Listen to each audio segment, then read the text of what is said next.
والإسلام ديني ومحمدا رسول الله. Assalamualaikum warahmatullahi wabarakatuh.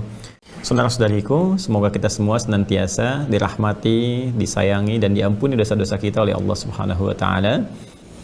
Baiklah, pada kesempatan kali ini adalah pembahasan yang akan menjadi spesial barangkali, karena ada beberapa pertanyaan-pertanyaan atau permintaan yang masuk terkait dengan bulan Rajab. Ya, ada banyak sekali pertanyaan tentang keistimewaannya, apakah benar, bagaimana amalannya, apa yang benar, apa yang keliru, berdasarkan keterangan-keterangan yang bersumber dari Al-Quran ataupun hadis-hadis Nabi Sallallahu Alaihi Wasallam, sehingga kita bisa mengambil sikap yang benar dalam beribadah dan tentunya saling menghormati satu dengan yang lainnya.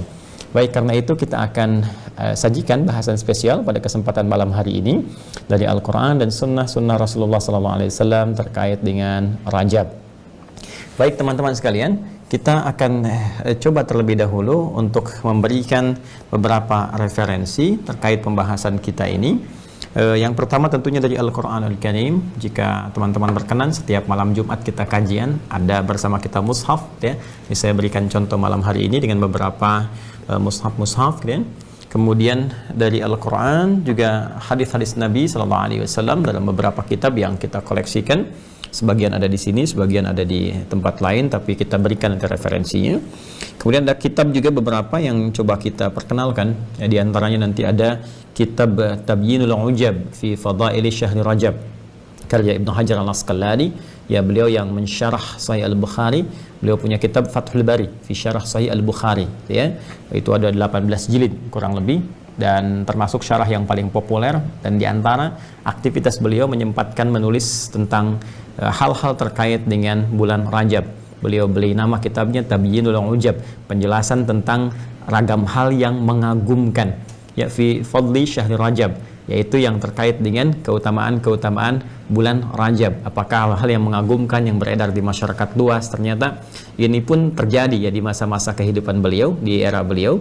Dan beliau menjelaskan ya mana yang benar, mana yang kemudian diamalkan, mana yang dilebih-lebihkan, mana yang kita bisa hindari, dan mana yang bisa kita taati di bulan yang insya Allah dimuliakan oleh Allah Subhanahu wa Ta'ala. Karena itu mari kita kembalikan dulu kepada Al-Quran sebagai adab kita mengawali perjumpaan kita di malam hari ini di Quran surah ke-9, ya, At-Taubah, di ayat yang ke-36. Ya, paling kiri sebelah bawah di mushaf standar. Ini saya bawa mushaf standar untuk bisa memberikan gambaran lebih luas kepada Anda. Di halaman 192 kalau mushaf standar, mungkin bisa berbeda karena boleh jadi kadang ada yang memulai dengan 15 baris yang standar gitu ya. Selain halaman pertama di Al-Baqarah itu sampai 5 ayat, selanjutnya 15 dan seterusnya. Tapi ada juga nanti untuk memudahkan hafalan, ada yang 18, ada yang 20 baris ya. Tapi kita ambil pada yang paling umum saja di ayat yang ke-36 surah ke-9, yaitu surah At-Taubah atau surah Al-Bara'ah. Baik, a'udzubillahi minasyaitonirrajim. Bismillahirrahmanirrahim. Allah Subhanahu wa Ta'ala berfirman, "Inna 'iddatasy syuhuri 'indallahi 12 syahran fi kitabillah yauma khalaqas samawati wal arda minha arba'atun hurum." Ya, tolong berikan tanda di kalimat di firman Allah Subhanahu wa Ta'ala, minha arba'atun hurum. Ya, dzalikad dinul qayyim fala tadhlimu fihinna anfusakum wa qatilul musyrikeena kaffatan kama yuqatilunakum kaffah wattaqullaha wa'lamu annallaha ma'al muttaqin. Ya, wa'lamu annallaha ma'al muttaqin. Baik, teman-teman sekalian, bagian pertama di Quran surah ke-9 di ayat ke-36 saya tuliskan. Ya, Quran surah ke-9 At-Taubah.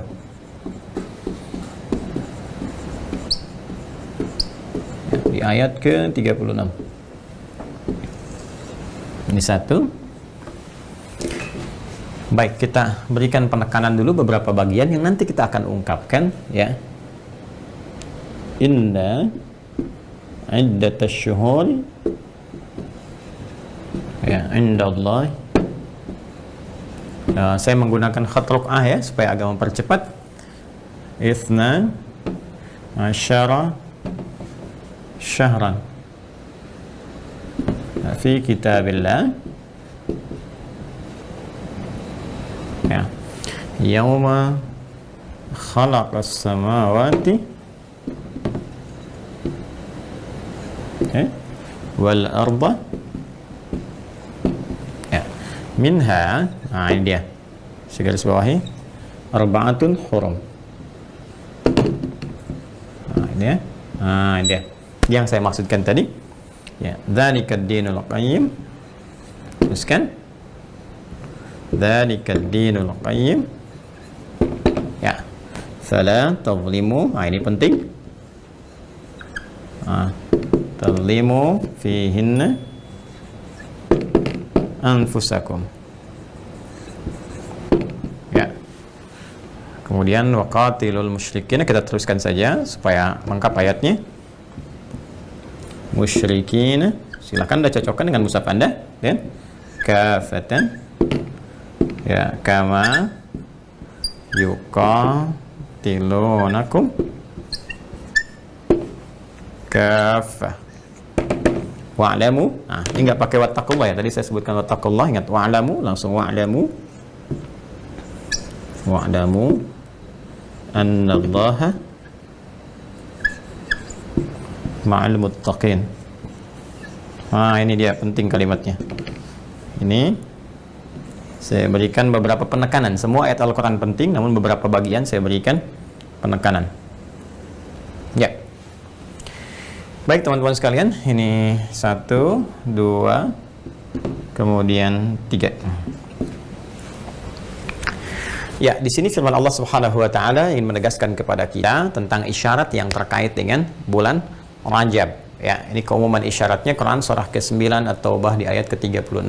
Allah berfirman, inna iddatash syuhuri indallahi ya, sungguh kami tegaskan, inna ini huruf taukid yang berfungsi untuk menguatkan sebuah pesan, informasi yang disampaikan. Jadi kalau di ilmu nahwu itu, kalau kita masuk ke i'rab, maka dia di i'rab itu penjelasan ya tentang perubahan-perubahan harakat dan fungsi satu kalimat ya. Inna harfu taukidin wa nasbin tansibul isma wa tarfa'ul khabara mabniyun 'alal fathi la mahalla lahu minal i'rab. Baik, inna harfu taukidin wa nasbin, huruf taukid itu yang menguatkan satu informasi. Jadi kalau misalnya biasanya dalam gaya bahasa Arab, jika kita ingin menyampaikan sebuah pesan, informasi, lantas ada kesan kemungkinan ragu yang ingin kita tepis supaya informasi itu tidak diragukan sama sekali, maka kita kuatkan dengan alat-alat penguat. Di antaranya nanti kalau kata benda ada inna gitu kan, kalau kata kerja ada qad misalnya ya, ada digabungkan lam dengan qad menjadi laqad ya, misalnya laqad khalaqnal insana fi ahsani taqwim, yang qad saja qad aflahal mu'minun ya kan. Nah, kemudian di sini menggunakan inna wa nasbin. Kalau terkait dengan harakat, berarti setelah huruf inna ini nanti kalimatnya di ujung akhirnya ini harakatnya nasab berarti fathah ya. Ya, posisi gramatikalnya nasab berarti fathah. Tapi dalam ilmu loghah, nasab itu ya itu juga memiliki arti yang sangat dalam ya. Kalau orang Arab mengatakan begini, nasabar rajulu asahu fil ardi ya, seorang lelaki menancapkan tongkatnya di tanah ya dengan sangat kuat. Ya, nasawa itu menancapkan sesuatu dengan kuat sehingga sulit untuk digoyangkan. Ya, kuat karena posisinya yang kuat.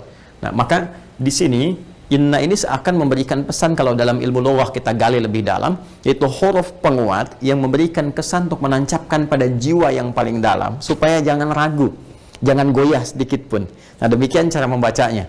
Ini kalau Anda mendapati bacaan dalam Al-Quran, ayat-ayat terbentang, lalu Anda temukan kalimat inna, membuka informasinya, ini adalah kesan yang ingin ditampilkan oleh Al-Quran supaya kita menguatkan keyakinan dalam jiwa, jangan pernah ragu sekalipun.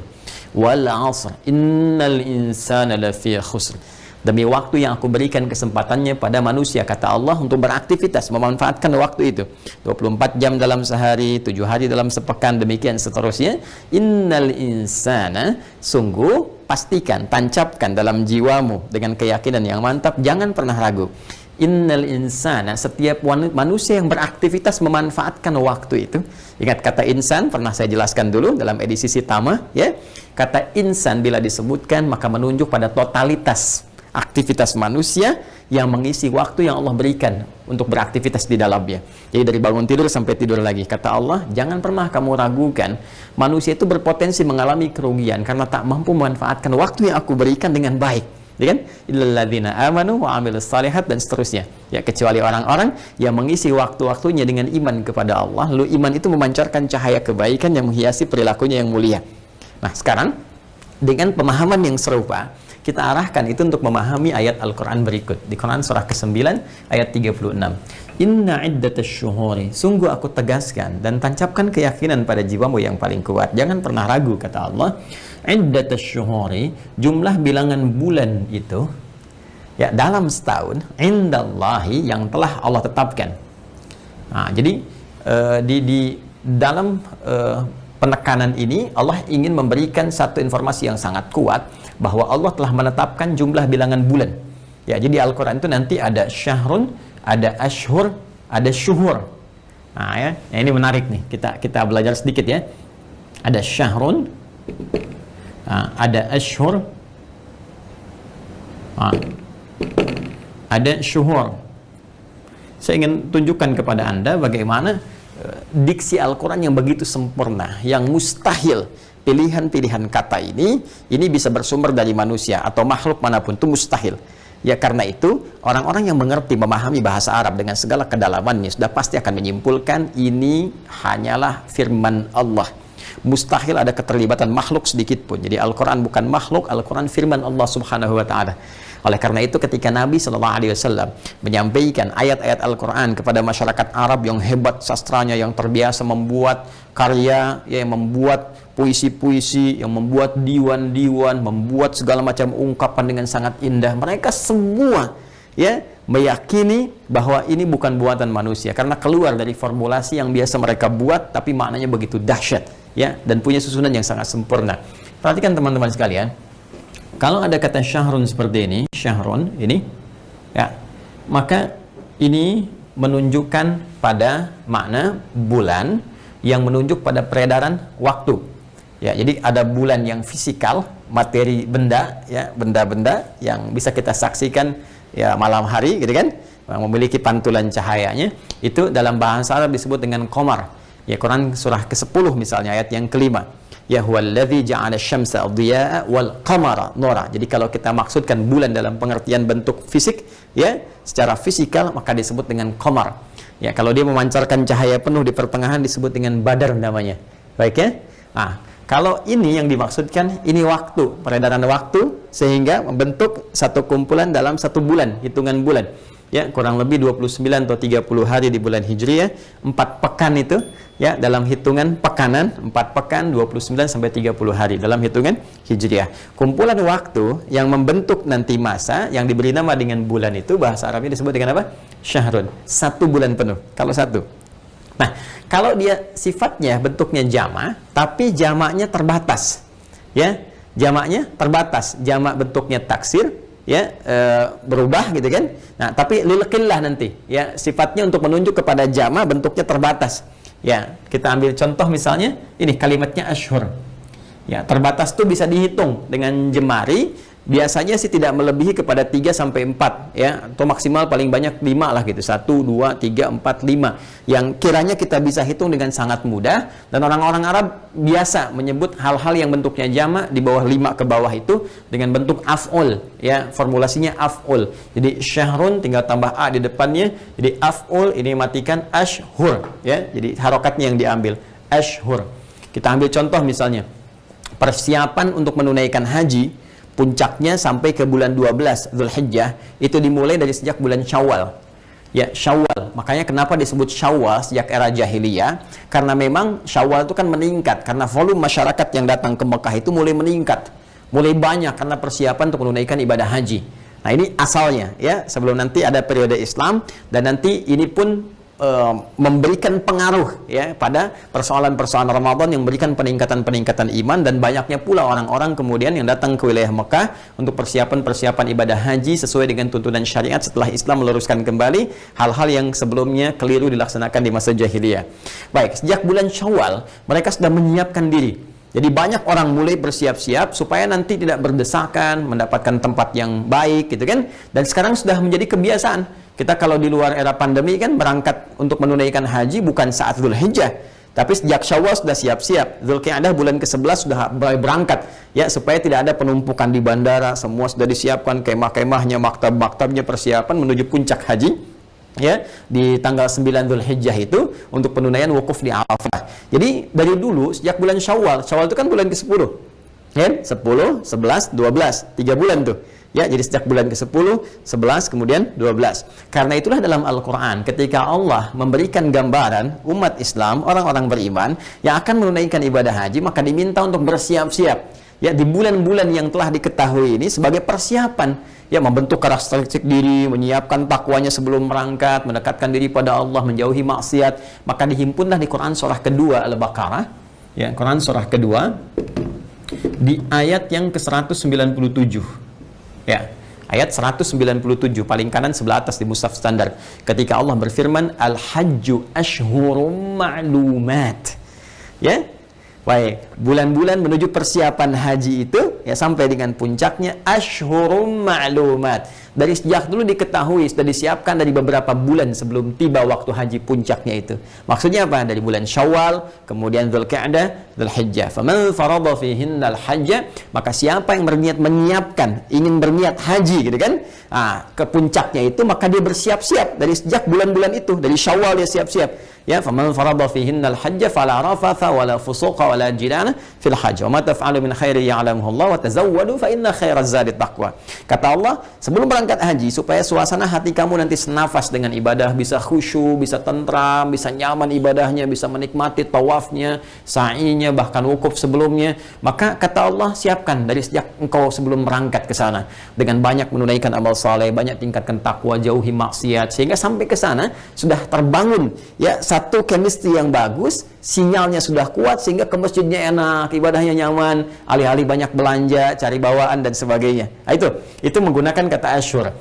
Nah, tadi jadi kalau syahr itu 1 bulan ya, 29 atau 30 hari. Contoh paling gampangnya saat kita puasa Ramadan ya, ada di Quran surah kedua, ini saya turunkan Qurannya ayat 185. Ya, syahrul Ramadan alladzi unzila fihi al-Quran. Di bulan Ramadan yang kita diminta puasa itu yaitu saat diturunkannya Al-Quran sebagai kemuliaan Ramadan. Ketika disebutkan syahrun, ini menunjukkan Ramadan kita puasanya sebulan. Ya, penuh dalam sebulan sesuai dengan hitungan hari yang ada pada saat itu 29 sampai dengan 30. Kalau menggunakan kata syuhur, nah ini bentuk jama'. Tapi bilangannya kafrah ya banyak melebihi bilangan yang ini. Di kalau ini misalnya ya sampai 3 sampai 5, maka yang ini di atasnya. Ya 6, 7, 8, 9, 10, 11, 12 demikian seterusnya. Jadi kalau dia di atas 5 ke atas, nah dia dalam bahasa Arab menggunakan kata syuhur. Nah, ini orang Arab fasih, terbiasa menggunakan diksi seperti ini. Ya, nah saya ingin tunjukkan teman-teman sekalian, perhatikan bagaimana Al-Quran menyampaikan informasi yang sangat akurat dengan diksi yang sangat luar biasa. Sekali lagi ini menunjukkan Al-Quran mu'jizat, firman Allah bukan rekayasa manusia. Apalagi misalnya klaim-klaim produk budaya, jauh daripada itu semua. Ini diantara buktinya. Jadi kalau kita ngajinya benar, belajar bahasanya itu benar, maka kita akan temukan satu hikmah yang sangat luar biasa. Ya, nah di sini ketika Allah ingin menyampaikan tentang jumlah bilangan bulan dalam setahun, gitu kan? Mari kita lihat, inna iddatash syuhur yang digunakan oleh Al-Quran adalah kata syuhur. Nih, ini menunjukkan bilangannya di atas berapa? Di atas 5 kan? Ke atas kan? Dan ditegaskan lagi berapa yang dimaksudkan oleh Allah. Sungguh aku tegaskan kata Allah, tancapkan pada jiwamu, jangan sampai ragu, jangan goyah. Sungguh jumlah bilangan bulan itu yang ditetapkan indallah, yang ditetapkan oleh Allah Subhanahu wa taala dalam setahun itu isna asyara syahran fi kitabillah. Allah tetapkan dalam ketentuannya dalam kitab Allah jumlahnya 12 bulan dalam setahun. 12 bulan dalam 1 tahun. Ya. Karena jumlahnya 12, ya. Ingat, bukan 3, bukan 4, bukan 5, maka diksi yang digunakan kata syuhur. Tapi yang paling dahsyat, saya pernah coba lihat ya beberapa keterangan sampai di beberapa kitab-kitab yang disucikan, saya dapati hanya dalam Al-Quran yang spesifik menyebutkan kalimat ini. Setahun 12 bulan. Ya, pernah ada dulu orang yang mencoba untuk penyesuaian, dibikin 13 bulan, dibikin 12 lebih sedikit, tetap kembali pada akhirnya ke 12 bulan. Silahkan cek sampai dengan saat ini. Setahun ketemukan apa? 12 bulan. Mau kita menggunakan penggunaan kalender Hijriyah ataupun kalender Masehi, tetap akan ditemukan sistem kehidupan kita, ya sistem waktu yang diatur dalam kita beraktivitas. Mau menggunakan pendekatan apapun, tidak akan keluar dari sini. Karena kenapa? Karena Allah menetapkan itu fitrah yang telah Allah tetapkan sejak mulai menciptakan langit dan bumi. Yauma khalaqas samawati wal ard. Ya, itu saya tetapkan kata Allah. Setahun kalian otak-atik bagaimanapun, tetap keseimbangan kehidupan itu akan kalian dapati ketika kalian melihat setahun dan menjalaninya selama berapa? 12 bulan. Ya, itu aku tetapkan sejak mulai mencipta yauma khalaqas samawati wal arda. Ya, sejak mulai mencipta langit dan bumi. Apa kaitan dengan bulan Rajab di sini? Dari 12 bulan ini, teman-teman sekalian, minha arba'atun hurum. Saya akan berhenti sampai di sini dulu. Perhatikan baik-baik. Minha, dari 12 ini, minnya tab'id, menunjuk pada sebagian, min. Kemudian haknya ke sini, ke syuhur. Karena kalau jamak nanti kata gantinya menjadi mu'annats. Ya, kalau syahrun, hu. Baik. Kalau misalnya ashhur, ha. Kalau syuhur, ha. Ini ya kata ganti menunjuk kepada muannas. Jadi lari ke belakang kata gantinya. Minha, dari 12 bulan itu selama setahun, arba'atun hurum. Ada 4 bulan yang istimewa, punya sifat hurum. Ya. Ada 4 bulan yang istimewa, punya sifat hurum. Ini menarik nih. Ini bentuknya jamak nih. Hurum. Baik. Minha arba'atun hurum. Hurum ini seakar dengan kata haram, ya. Hati-hati ini. Jadi dari haram itu teman-teman ada haram, ada muhrim, ada mahram, ada hurum. Ya. Haram, hukum yang mengikat pada sesuatu yang dilarang secara syariat, tidak dibenarkan oleh Allah dan Rasulnya. Itu hukumnya. Baik ya. Nanti kalau kita ingin melekatkan pada perbuatan atau bendanya disebut dengan muharram namanya. Muharram, ya segala yang dilarang, segala yang tidak dibenarkan, ya baik itu dikonsumsi atau dikerjakan atau dilakukan. Mabuk, hukumnya apa? Haram. Perbuatannya apa? Muharram. Jelas. Baik, muhrim, orang yang mengenakan pakaian ihram. Ya, karena sejak mengenakan itu, kenapa disebut muhrim? Karena saat dia sudah mengenakan itu, dia harus menanggalkan, melepaskan, meninggalkan segala yang diharamkan oleh agama. Dari kata ahrama yuhrimu, seakar di kata haram juga. Kemudian ditambah hamzah lil izalah, untuk menanggalkan segala yang diharamkan, dijauhi. Jadi kalau sudah pakai kain ihram, maka jauhkan segala yang dilarang. Sedang konsentrasi ibadah saja. Mahram, ya keadaan satu persaudaraan yang kuat, sehingga dengan itu tidak dibenarkan untuk saling mengikat dalam akad. Ya, tidak dibenarkan menikah, baik mahram nanti misalnya dengan satu radha'ah, dengan susuan, ya, atau nanti dengan tali persaudaraan, ya, ulul arham, atau nanti dengan bil musaharah, karena ada ikatan satu pernikahan. Saya menikah dengan istri saya, misalnya ada adiknya perempuan, maka tidak dibenarkan saya pun menikah dengan adiknya. Ya, demikian satu susuan yang sama, ataupun juga dari ulul arham, satu rahim yang serupa. Saya punya kakak, saya perempuan, adik perempuan, tidak boleh, ada dilarang, diharamkan, tidak dibenarkan, ya, berhubungan atau mengikat satu ikatan pernikahan di lingkungan-lingkungan itu. Itu satu hal yang terkait berkelindan. Hukumnya disebut apa? Haram. Baik, jamak yang mengukur tentang keadaan ini, menerangkan keadaan-keadaan yang diharamkan berbuat sesuatu yang dilarang, itu disebut hurum namanya. Baik ya. Nah, jadi ketika Allah sebutkan minha arba'atun, ada 4 dari 12 ini yang punya sifat hurum. Apa artinya? Punya keistimewaan, dilarangnya ya kita mengerjakan atau bahkan cenderung kepada hal-hal yang dilarang oleh Allah Subhanahu wa taala dan Rasulnya. Diharamkan secara langsung oleh Allah Subhanahu wa taala dan Rasulnya. Ya, ini sesuatu yang sangat menarik. Kenapa? Karena sesuatu yang sudah pasti diharamkan, ya sudah pasti jangan dikerjakan. Nggak boleh gitu kan? Ya, mabuk itu haram, ya jelas tinggalkan, gitu kan? Maaf sekali, bikin hoax, jelas haramnya. Ya, gibah, jelas haramnya. Mencela, jelas haramnya. Mencuri, apalagi, jelas haramnya. Sudah jelas haram. Orang sudah mengerti kalau haram itu pasti harus ditinggalkan. Tapi kenapa di sini, di 4 bulan ini ada penekanan? Ya, ini yang sangat menarik. Sampai-sampai ditekankan, jangan kamu lakukan. Sampai nanti Ibnu Abbas ya radhiyallahu taala anhuma memberikan satu komentar yang sangat luar biasa. Komentar ini nanti akan banyak di-share oleh para tabi'in dan di-like oleh generasi kemudian. Jadi ada komen, like, and share gitu ya. Di-share sampai ke kita. Nah, ini ketika ada penekanan, kata Ibnu Abbas radhiyallahu taala anhuma, ada satu rumus. Dan ingat, beliau itu turjumanul Quran. Orang yang mendapatkan pengakuan langsung dari Rasulullah SAW adalah orang yang sangat mengetahui tentang isi Al-Quran. Mendapat pengetahuan dari Rasulullah SAW karena belajar langsung dari beliau. Kata Ibnu Abbas radhiyallahu taala anhuma, ketika Allah Subhanahu wa taala memberikan penegasan taukid dengan menyebutkan kembali kata hurum yang mengikat 4 bulan ini, maka ini menunjukkan ya bahwa orang-orang yang sengaja berbuat maksiat di bulan-bulan ini, maka dosanya bisa 2 kali lipat di hari-hari biasa. Ini menunjukkan satu keistimewaan yang melekat pada bulan-bulan ini yang tidak sama dengan bulan-bulan biasa. Pertanyaannya, 4 bulan ini, bulan apakah itu saja? Dan bagaimana keterangan selanjutnya dalam Al-Quran kaitannya dengan hadis-hadis Nabi SAW dan peristiwa-peristiwa yang sering kita alami yang membutuhkan penjelasan-penjelasan hukum. 4 bulan ini diterangkan dalam hadis Nabi SAW yang kalimat pembukanya serupa dengan ini semua dan langsung disampaikan dari Ibnu Abbas radhiyallahu taala anhuma. Kata Nabi, minha arba'atun hurum, thalatha mutawaliyat, ya. Ada 4 bulan yang istimewa dari 12 ini, 3 berurutan, 1 terpisah. Apa yang 3 berurutan itu? Apa yang 1 itu? Bagaimana keadaannya? Kita akan bahas itu setelah menunaikan sholat Isya berjamaah. Jeda sejenak. Baik, kita akan lanjutkan sejenak. Ini agak sedikit ngos-ngosan karena ini sholat dengan ini agak berpindah tempat, jadi kita menyesuaikan kembali. Mohon izin kalau kita jeda ya, karena saya ingin memberikan satu praktikal apa yang disampaikan kita praktekkan gitu, dan kita tidak tahu di titik mana kita akan kembali kepada Allah ya. Baik, bismillah.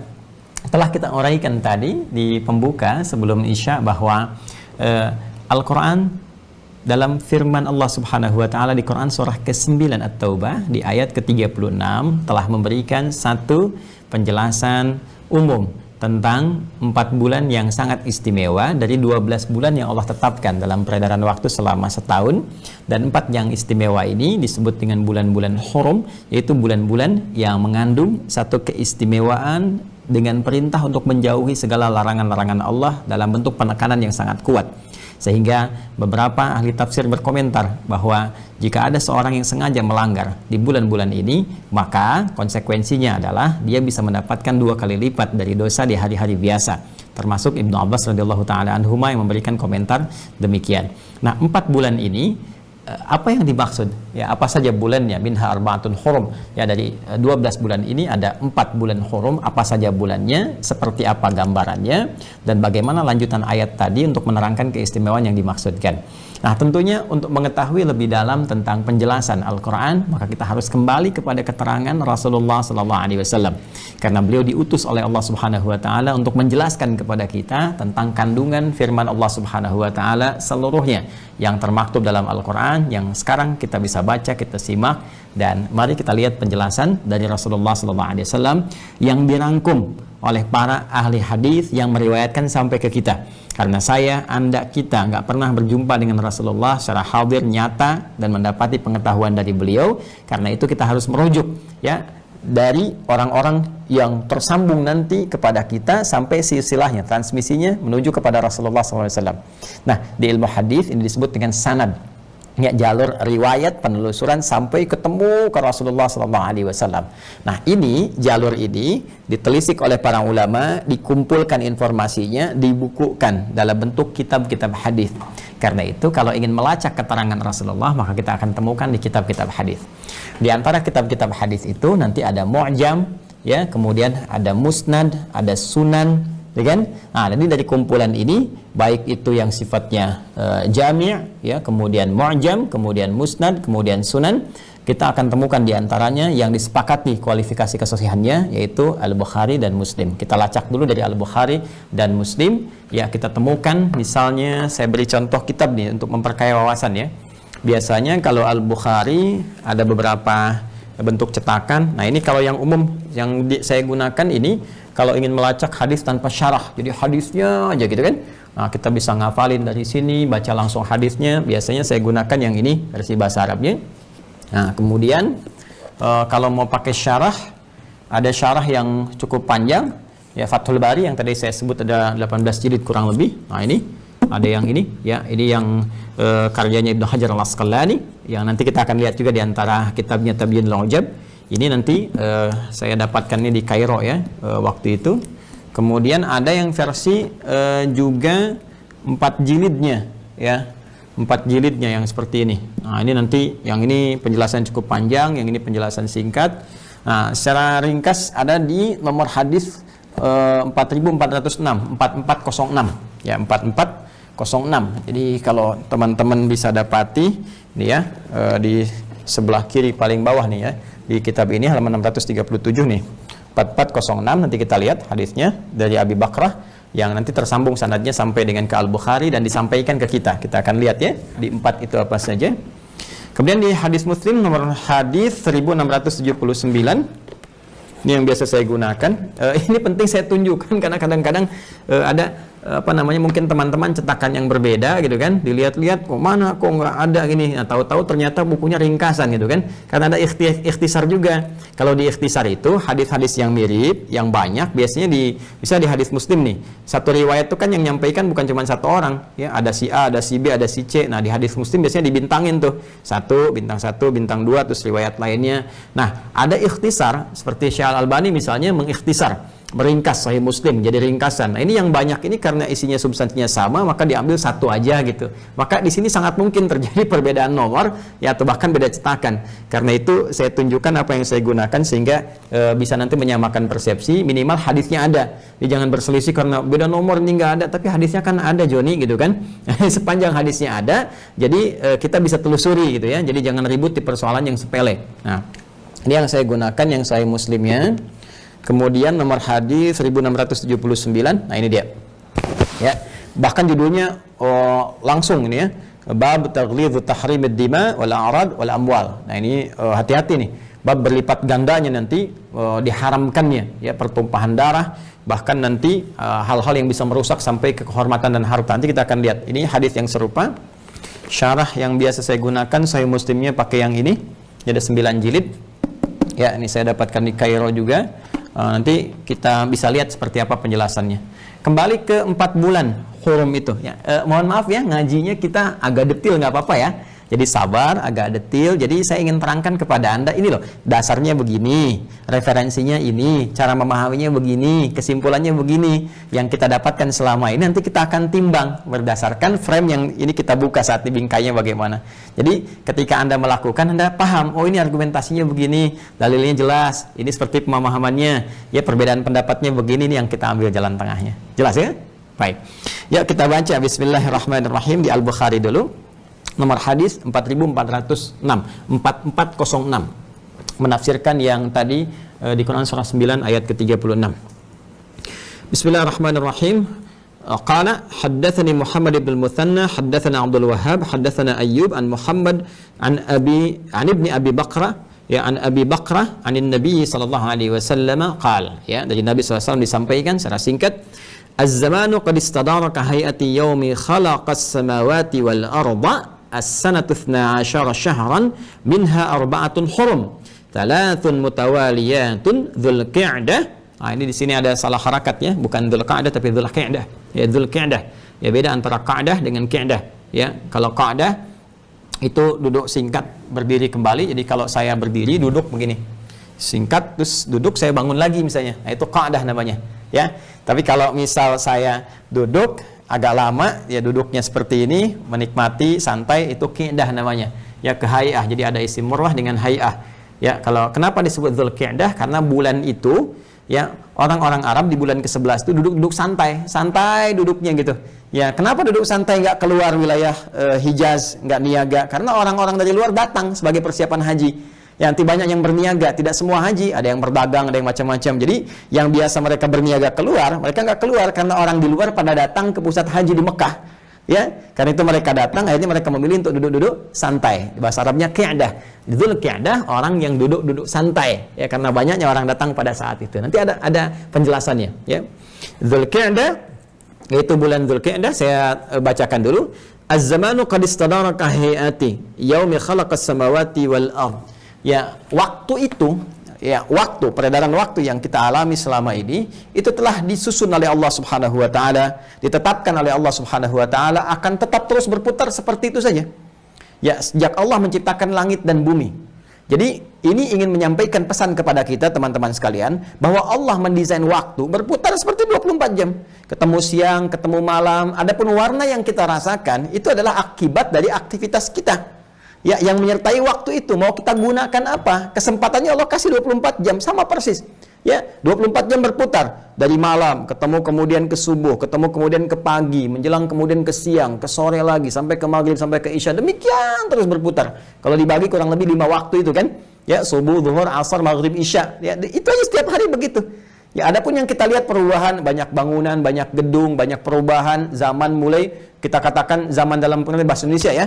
Ya, ada zaman modern gitu kan, ada zaman mulai berkembang dan seterusnya. Itu sebetulnya kegiatan manusia yang mengisi zaman. Zamannya waktunya begitu aja berputar.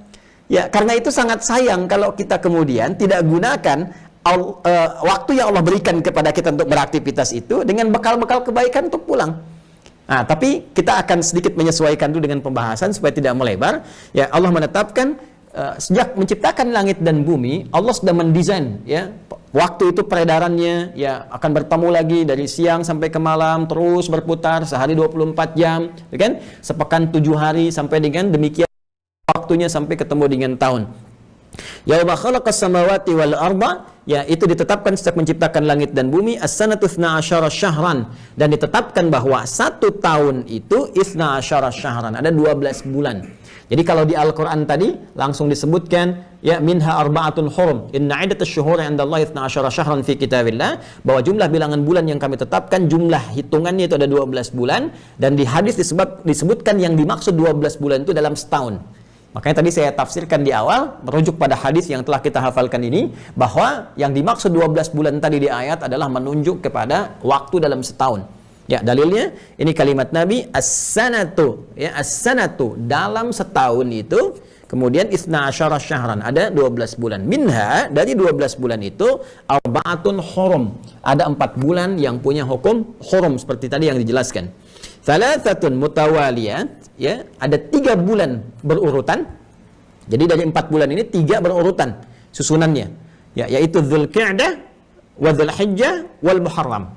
Dzulqa'dah bulan 11, Dzulhijjah bulan 12, wal Muharram bulan pertama. Jadi 11, 12 muter ke bulan 1. Jadi bulan 1 Al-Muharram, Safar bulan 2, Rabiul Awal, Rabiul Akhir gitu kan. Terus sampai ketemu bulan 11, 11, 12, 1. Jadi 3 bulan dari 4 bulan istimewa ini berurutan.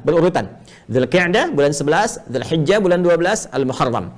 Kemudian ini yang paling menarik, wa Rajabun Mudhar alladzi baina Jumada wa Sya'ban.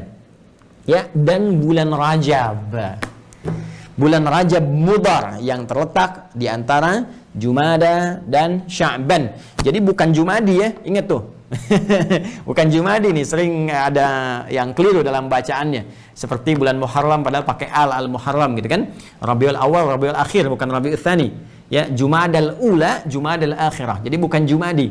Ya, kalau Jumada kenapa disebut Jumada? Karena musim gugur, mulai kering. Ada yang Rabi' tadinya mulai banyak tanaman tumbuh gitu kan. Spring, musim semi ya. Di Arab itu kemudian setelah itu mulai gugur.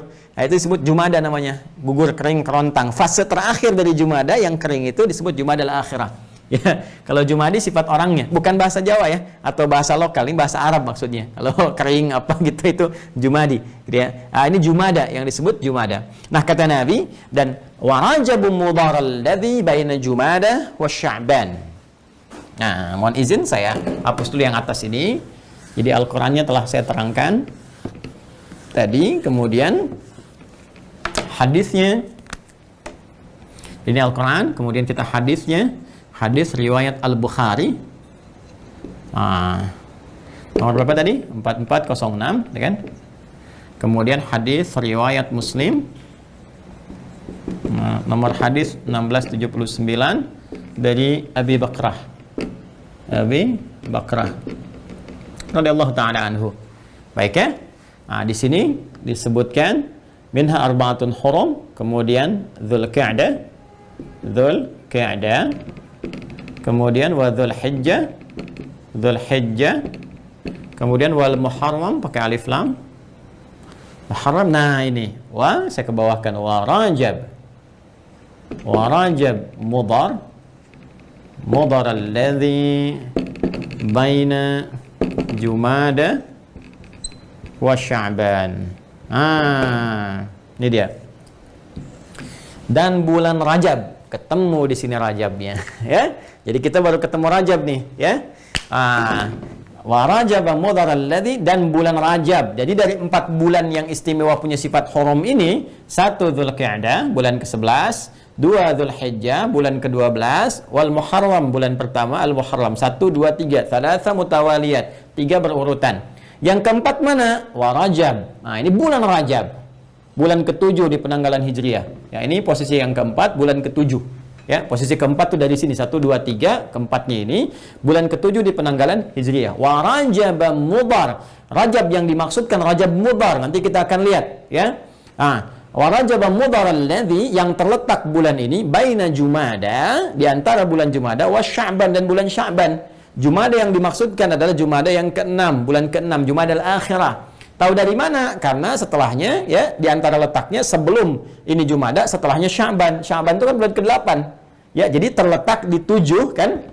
Ya, 7 bulan yang ke-7 yang terletak di antara 6 dan 8. 6 dan 8. Kalau ini sebelum Sya'ban, berarti Rajabnya 7 kan?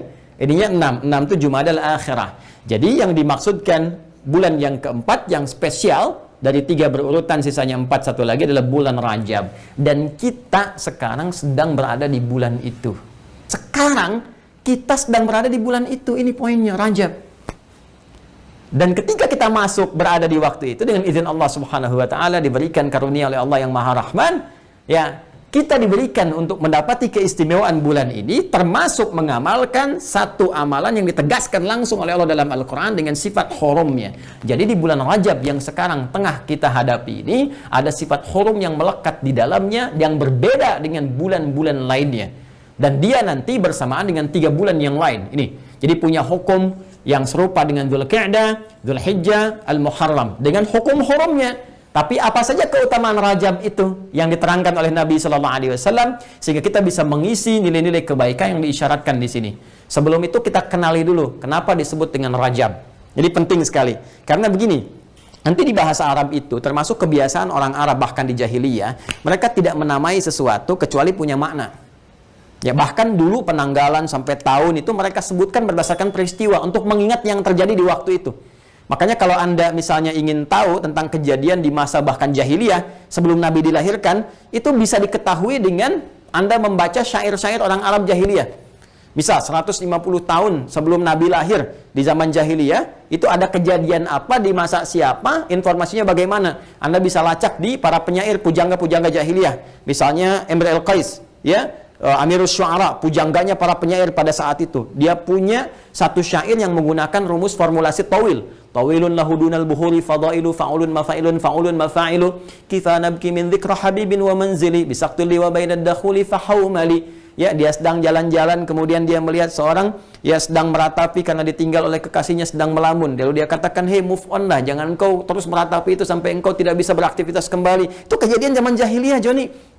Itu bisa disampaikan ke kita 150 tahun sebelumnya. Kita bisa lacak ada kejadian apa. Bahkan kenapa tahun Nabi disebut, lahirnya Nabi disebut tahun gajah, Amul Fil, karena ada kejadian pasukan gajah ingin menghancurkan Ka'bah. Di masa-masa itulah lahir Nabi Sallallahu Alaihi Wasallam. Jadi diabadikan kepada kita. Nah, jadi bagaimana kita mengetahui tentang makna Rajab? Kita simak baik-baik, kita hapus dulu ya, sejenak. Baik, bismillah.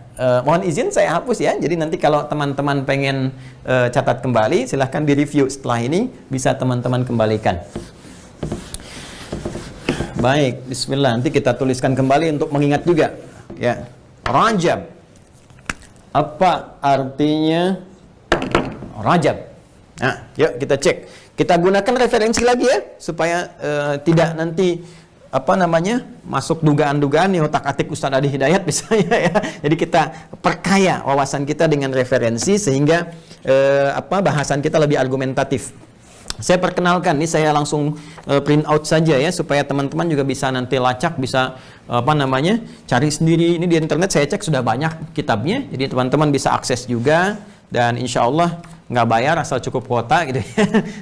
Asal Anda punya sifat saitama, nah itu insya Allah mudah ya. Saitama sangat ingin tahu maknanya ya, jadi nggak ada kaitan dengan yang lain. Ayo saitama, lihat sini. Nah ini nama kitabnya, saya ini kan perkenalkan ya. Tabyinul Ujab bima warada fi fadli Rajab. Ini kayak gini ya. Ah, ayo di zoom, ayo apa teman-teman nih jangan sibuk sama handphone. Lihat sini. Lihat nih, Tabyinul Ujab. Ya, Tabyinul Ujab bima warada fi fadli Rajab. Nanti tahqiq dan syarahnya ini cukup banyak yang sekarang sudah merebak gitu ya. Tapi intinya nanti kitabnya serupa, ya, nasnya serupa. Tabyinul Ujab, ya penjelasan tentang berbagai hal yang mengagumkan. Jadi ada sejak Ibnu Hajar Al-Asqalani tahun 852 itu beliau wafat, jadi di era ke-9 Hijrah ya, beliau itu hidup. Ya sekarang sudah 15, jadi 6 abad yang lalu. Sekitar 6 abad yang lalu itu isu tentang Rajab itu sudah banyak. Ya, isu tentang Rajab sudah banyak, keutamaan-keutamaannya. Ada yang menyebutkan begini, kalau umrah di bulan Rajab begini, kalau nanti ibadah misalnya melakukan puasa tertentu akan begini, kalau sholat nanti tertentu akan begini, dapat ini, ada sungai juga di surga namanya Rajab dan sebagainya. Nah itu dibahas oleh Ibnu Hajar Al-Asqalani, hal-hal yang sangat mengagumkan. Jadi mengerjakan amalan 1, 2 itu dahsyat pahalanya. Apakah benar seperti itu atau ada keterangan lain yang bisa kita ambil manfaatnya? Itu yang poin yang kita bahas. Maka beliau sampaikan Tabyinul Ujab, penjelasan tentang berbagai hal yang mengagumkan bima warada fi fadli Rajab, yang dikaitkan dengan hal-hal yang diriwayatkan menyangkut tentang keutamaan bulan Rajab. Ya, ta'lif dikarang oleh Abdul Fadil Ahmad Ibn Ali Ibn Hajar Al-Asqalani yang wafat tahun 852 ya rahimahullahu taala. Kita langsung saja ke pembahasannya. Biasanya ada muqaddimah, ada segala rupa. Kita langsung ke kalimatnya Ibnu Hajar Al-Asqalani saja, karena kadang-kadang kalau muqaddimah atau pakai syarah itu nanti subjektivitas pensyarahnya, penjelasnya. Jadi kita langsung ke penjelasan dari beliau supaya kita mendapatkan gambarannya. Baik, muqaddimahnya saya lewat, jadi saya langsung. Bismillahirrahmanirrahim. Qala Ibnu Dahiyah Rajab, ya, jam'uhu arjab, ya, jam'uhu arjab, warajabanat, wa arjibah, wa arjub, wa arajib, wa arajib, wa rajabi. Masya Allah. Ini teman-teman kita tuliskan ya. Rajab. Nah ini. Jam'uhu arjab. Nah gini. Wa rawajib. Rajabanat, gitu ya. 3 aja lah kita ambil, banyak sekali ya. Ada arajib, nanti ada arjub, ada arajib, ada rawajib, ada rajabanat ya. Kemudian ada apalagi ini rajabi dan seterusnya ya. Bahkan ada lagi nanti ada rujub, ada juga yang tidak disebutkan di sini ya. Ada rujub, ada rajabun, kemudian ada rajabat ya. Jadi kalau kita mau gali ini jamaknya bisa kurang lebih ada 6-7 jamak. Nah, apa maknanya? Ya, Rajab yang punya jamak seperti itu maknanya apa? Ya kita teruskan. Walahu 18 isman. Ya, dan bulan Rajab ini punya 18 nama lain yang menunjukkan maknanya. Jadi Masya Allah, ini bulan Rajab ini punya 18 nama lagi, yang setiap nama ini menunjukkan maknanya. Jadi tadi saya katakan di awal, orang Arab tidak memberikan sebuah nama kecuali punya makna. Nah, kenapa ini disebut Rajab? Sampai-sampai juga Al-Quran memberikan satu keistimewaan yang penting. Nanti ada kaitan dengan namanya ini. Ketika Nabi menyebutkannya salah satunya dengan kata Rajab mudhar. Ya, mari kita lihat. Rajabun li'annahu kana yurajjabu fil jahiliyyati au ayyu'azzamu. Yang pertama dinamakan dengan Rajab li'annahu kana yurajjabu ayyu'azzamu.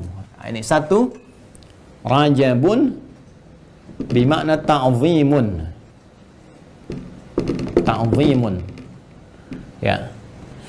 Sumya Rajabu Rajaban, Rajab dinamakan dengan Rajab li'annahu kana yurajjab. Karena pada bulan ini, pada masa ini, bulan yang ke-7. Jadi penting diingat ya teman-teman sekalian, penamaan bulan-bulan Hijriyah itu bukan pada saat masa awal Islam, ya, ditetapkan awal mulanya, bukan. Nama-nama ini sudah ada sebelum masa Islam. Dan di masa Islam dipertahankan, ya, karena memang sudah menjadi kebiasaan untuk mengalami peristiwa-peristiwa atau menggunakan perhitungan waktu yang dimaksudkan, dan ada korelasi positif dengan aktivitas-aktivitas yang dikerjakan pada masa Islam pada saat itu. Bahkan nama-namanya punya kesesuaian. Ya, Ramadan dipertahankan, Syawal dipertahankan, Dzulhijjah, Dzulqa'dah, karena tidak ada kaitan erat di sini dengan pola-pola maksiat. Jadi Islam itu sangat fleksibel sebetulnya. Ya, kalau misalnya ada yang maksiat, bertentangan dan sebagainya, itu langsung diganti, kan? Kemudian diarahkan pada yang lebih baik. Tapi kalau kira-kira memberikan manfaat, sifatnya bagus, maka diisi dengan nilai keislaman yang lebih baik, dipertahankan sehingga menjadi sesuatu yang sifatnya lestari dengan nilai-nilai kebaikannya.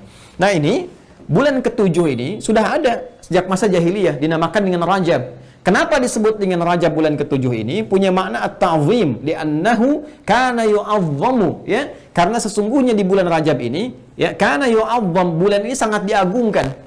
Ya, indal jahiliyah, sejak masa jahiliyah. Jadi mereka mengagungkan ya bulan ini saking agungnya karena ada sesuatu yang melekat di dalamnya.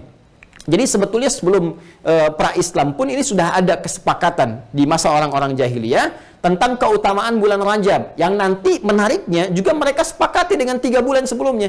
Jadi ini menunjukkan bahwa risalah Samawiyah itu dari sejak era sebelum Nabi Muhammad itu tersambung punya keserupaan, kesamaan.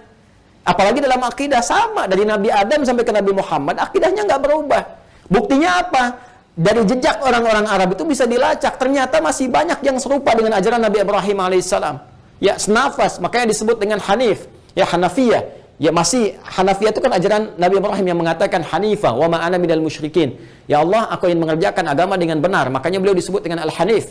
Ya, makanya ada orang menyebutkan Ibrahim Hanif, gitu kan? Ya, dengan sifat Nabi Ibrahim yang memiliki sifat Hanif, yang benar, lurus. Ya, sesuai dengan tuntunan Allah Subhanahu wa taala. Di antara itu mewariskan tentang ajaran-ajaran di masa lalu, tentang kemuliaan-kemuliaan 4 bulan itu sudah ada dari sebelumnya. Di Dzulqa'dah, Dzulhijjah, Al-Muharram, bahkan Rajab, sehingga mereka mengagungkan. Ya, dan ada yang menarik teman-teman sekalian, karena ini terpisah ini dari yang 3 itu, ini posisi 7, yang lain 11, 12, 1, kan? Ini nyambung nih. Jadi mereka punya kesadaran yang kuat di sini karena nggak bisa tunda, ya. Cuman karena Rajabnya ini di bulan ke-7, nah ini seringkali mereka itu suka otak-atik Rajabnya. Maksudnya apa? Mereka punya kesepakatan di bulan-bulan yang agung ini, mereka agungkan, ya 4 bulan ini termasuk Rajabnya. Nah, yang menarik, dalam pengagungan itu kita baca lagi apa yang terjadi. Ya, saya ingin ada kesadaran ke sini ya. Saya bisa jelaskan tanpa ke sini, tapi saya ingin bacakan untuk memberikan gambaran lebih kuat. Nah, kenapa mereka mengagungkan ini? Ada apa? Nanti kita akan lihat kaitannya dengan ayat Al-Quran disebut dengan Hurum. Ternyata mereka punya kesepakatan dengan memberikan nama yang kedua. Ats-tsani, nama yang kedua bagi Rajab ini, kenapa kemudian dia diagungkan? Al-Asammu. Ya, bulan bisu, bulan hening. Hening, damai, tentram. Ya, ini kiasan. Ya, asam ini kalau di waktu itu kiasan untuk menunjukkan damai, tentram, hening, ya, tidak ada kekacauan-kekacauan. Li'annahu ma kana tusma'u fihi qaqa'atus silahi. Ini dia. Karena waktu bulan ini tiba, disepakati di kalangan jahiliyah, di kalangan masyarakat Arab, semua harus gencatan senjata, semua tidak ada peperangan-peperangan, tidak ada aktivitas saling melukai, saling mencela, saling memusuhi, ya, saling membunuh. Anda bayangkan teman-teman, suasana jahiliyah itu kan kalau kita ngaji sirah jahiliyah, tak terlukiskan hampir tiap hari ada perang. Ya, satu dilecehkan, sana dilecehkan, satu dibunuh, sana dibunuh, hampir tiap hari. Yang mabuk, yang perang, yang begal dan sebagainya, itu hampir tiap hari. Ya, tiap hari terjadi. Tapi uniknya mereka bisa bersepakat kalau udah masuk ke 4 bulan tadi itu, Dzulqa'dah, Dzulhijjah, Al-Muharram, Rajab, mereka berhenti. Itu unik tuh. Ya, jadi merampok libur dulu. Ya, kalau ada korupsi dulu, libur dulu tuh korupsinya. Ya, di bulan-bulan ini tuh. Ya, ini jahiliyah nih. Ya, jahiliyah. Jadi sejahiliyah-jahiliyahnya orang jahiliyah ketika masuk bulan ini itu berhenti maksiat. Jadi kalau ada orang Islam yang maksiat di bulan ini itu lebih daripada jahiliyah, Joni. Kenapa orang jahiliyah aja nyampe ke Rajab itu bisa berhenti maksiatnya? Saking takutnya dengan mengagungkan bulan ini, mereka ketakutannya belum terarah kepada Allah. Tapi karena warisan-warisan, ya, kalau di masyarakat adat kadang-kadang ada informasi, awas nih, ya, kalau bahasa Jepangnya bisa katulah, gitu ya. Kalau mengerjakan ini nanti awas kena ini, kena karma ini, kena itu masih begitu opininya. Belum terarah kepada referensi wahyu. Nanti ketika turun wahyu di masa Islam dijelaskan apa hakikatnya, apa gambarannya, apa korelasinya. Itu masih informasi demikian. Jadi yang tergambar di benak mereka kalau melakukan ini nanti bisa terjadi sesuatu, bisa datang bencana dan sebagainya. Akhirnya mereka sepakati bahwa di bulan-bulan ini, di 4 bulan utama ini mereka gencatan senjata, mereka damai, mereka tenang, nggak ada yang berbuat maksiat pada saat itu dalam konteks peperangan dan sebagainya. Nah, cuman karena tangannya udah biasa gatal maksiat, ya, gatal membunuh, gatal membegal, gatal merampok dan sebagainya, itu yang 3 nggak bisa diutak-atik karena nyambung. Dzulqa'dah, Dzulhijjah, Al-Muharram, 3 bulan tuh nyambung, jadi nggak bisa dipecah. Cuman karena Rajab letaknya di ke-7, sehingga mereka suka otak-atik dipindah-pindahin Rajabnya sesuai kepentingan. Jadi kalau nggak pengen diserang, mereka akan katakan, sekarang Rajab nih, kan jahiliyah kebanyakan belum tahu tanggal juga. Ya, pada umumnya gitu. Jadi mereka suka pindah-pindahkan Rajabnya. Hanya ada satu suku ya yang konsisten, mereka menetapkan Rajabnya itu sesuai dengan kesepakatan, sesuai dengan ketentuan hukum yang memang sudah ada pada adat-adat yang sebelumnya dan diwariskan dari ajaran-ajaran sebelumnya, yaitu 4 bulan Hurum. Suku itu disebut suku Mudar. Di suku Mudar ini benar-benar menetapkan Rajab yang benar. Jadi nggak dipindah-pindah tiba-tiba ke Rabiul Awal, pindah ke bulan Jumada, pindah ke bulan Sya'ban. Enggak, mereka tetapkan, Rajab yang benar ini di bulan ke-7. Ini Rajab. Ya, suku Mudar yang mempertahankan itu. Jadi makanya Nabi menyebutkan dalam hadisnya, ya, baik itu di Al-Bukhari ataupun di Muslim, beliau memberikan isyarat wa Rajabun Mudar alladzi, Rajab yang ditetapkan oleh kaum Mudar. Maksudnya kaum Mudar yang mempertahankan Rajab yang ini yang benar, termasuk bulan Hurum tadi. Jadi bulan Rajab ini teman-teman sekalian, salah satunya kenapa dinamakan dengan Rajab, dia punya makna ta'zim, diagungkan oleh kalangan masyarakat jahiliyah karena termasuk 4 bulan ya bersamaan dengan yang 3 bulan tadi, yaitu Dzulqa'dah, Dzulhijjah dan Al-Muharram, yang punya satu hukum spesifik dan disepakati di kalangan mereka, yang mereka pahami sebagai adat sebelum nanti datang keterangan wahyu untuk meluruskan pemahaman mereka sesuai dengan keterangan yang sebelumnya yang dibawa oleh nabi-nabi yang sebelumnya. Ya, jelas ya. Kemudian di masa itu pun mereka Al-Asam dinamakan dengan Rajab karena suasananya menunjukkan keheningan. Ya, mereka menghormati bulan ini dengan tidak bermaksiat. Ya, dengan tidak mengerjakan perkara-perkara yang buruk ya di hubungan dengan manusia ya dan seterusnya, sehingga dalam konteks ini nanti di masa era Islam akan digunakan sebagai era evaluasi. Ya, nanti kita akan lihat ya, kita akan lihat setelahnya. Kemudian Al-Asabbu dinamakan dengan Rajab, punya nama Al-Asabbu. Ya, Al-Asabbu dari asaba yusibu ya. Kemudian juga di sini derivasinya dari asaba dan asabba yusibu al-asab. Ya, kenapa dinamakan dengan al-asab? Sesuatu yang menimpa, yang dialami ya. Li'annahum kanu yaquluna inna rahmata tusabbu fihi. Karena mereka orang-orang jahiliyah itu selalu punya perasaan begini, sejak kalau tiba bulan Rajab itu rahmatnya diturunkan, nilai kasih, sayang, kedamaian. Ini yang unik nih jahiliyah tuh begini ya, hobi perang, tapi udah tiba waktu bulan-bulan kayak Rajab mereka merasakan kenikmatan damai tapi masih perang. Ini nih jahiliyah tuh begini, aneh tapi nyata gitu. Mereka merasakan kenikmatan damai tapi masih senang perang. Ya, nggak lucu, bukan lucu, tidak lucu, gitu ya. Ya, sama dengan begini sebetulnya sama saja. Udah tahu mencuri itu salah, masih mencuri juga, gitu ya. Es batu ditiupin gitu ya. Ya, udah tahu mencela itu salah, masih mencela juga. Kan merasakan nikmatnya perdamaian, tapi kenapa masih berkelahi terus? Kan merasakan nikmatnya jujur, kenapa masih bohong terus? Kan merasakan nikmatnya sejahtera, katanya pengen adil, pengen sejahtera, kenapa korupsi terus? Ya sama aja dengan jahiliyah dulu. Mereka mengatakan nikmat nih, Rajab nih, tenang, damai, gak ada perang, rahmat turun dari Allah, rahmat turun diberikan. Tapi mereka setelah itu perang lagi. Jadi kayak jadi rutinitas yang tidak benar gitu kan. Karena itu nanti syariat turun untuk meluruskan bagaimana menggunakan momentum itu dengan baik untuk mengoreksi diri. Jadi itu teman-teman sekalian. Kemudian dinamakan juga dengan Rajab, punya makna Rajamun. Nah ini menarik, nanti ada namanya Ibnu Jinni.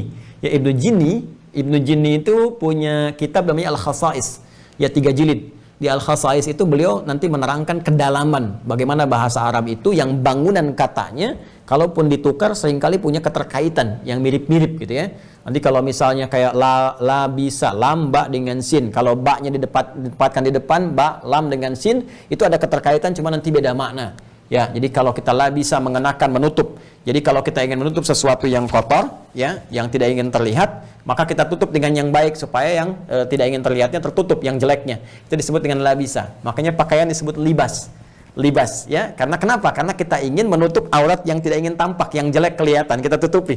Ya, tapi kalau kita kedepankan ba, lam dengan sin, itu bisa berubah. Apalagi nanti mendapatkan penambahan. Ini berubah makna, bisa menutup yang baik dengan yang kotor. Makanya jin yang pernah baik itu kana minal jinni, jin yang ahli ibadah, ketika dia sombong menutupi semua kebaikan, ditutup dengan jubah kesombongan, maka disebut dengan iblis.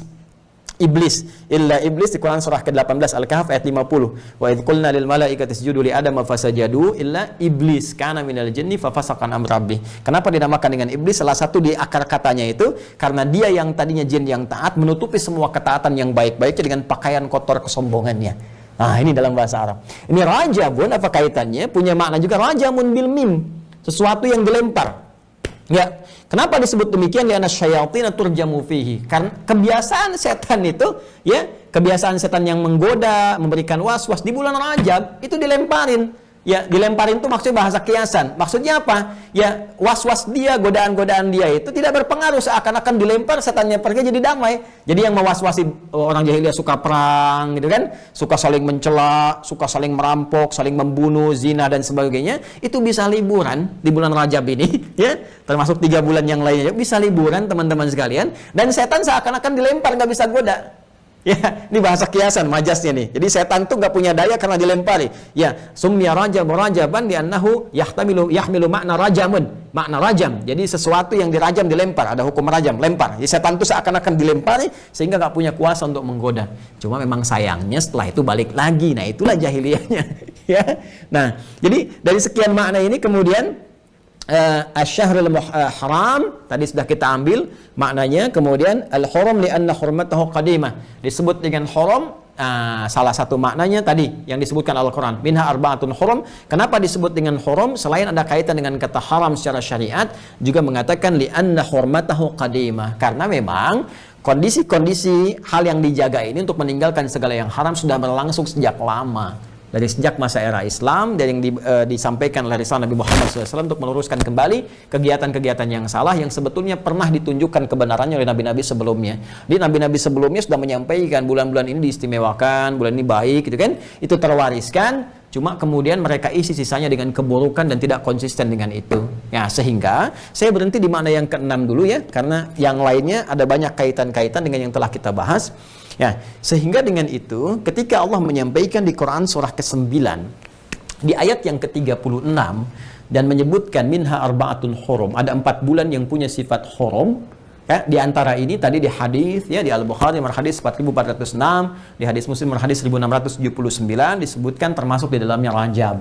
Nah, Rajab ini masuk ke dalam bulan Hurum. Di antara makna Hurum ini tadi disebutkan dalam kitab Tabjidul Rajab, di antaranya adalah li'anna hurmatahu qadimah, karena sebab kehurumannya yang memiliki sifat haram, bertindak segala hal yang dilarang, haram berbuat yang kotor-kotor, haram berbuat segala yang tidak diindahkan, dibenarkan oleh Allah dan Rasulnya, itu berlangsung sejak lama. Cuman sayangnya orang jahiliyah memanfaatkan 4 momentum ini, khususnya juga di Rajab, ya, tapi kemudian mereka bergeser sehingga pelatihan yang ada di Rajab di 3 bulan sebelumnya itu tidak berlangsung dan tidak memberikan aura kepada bulan-bulan yang lainnya.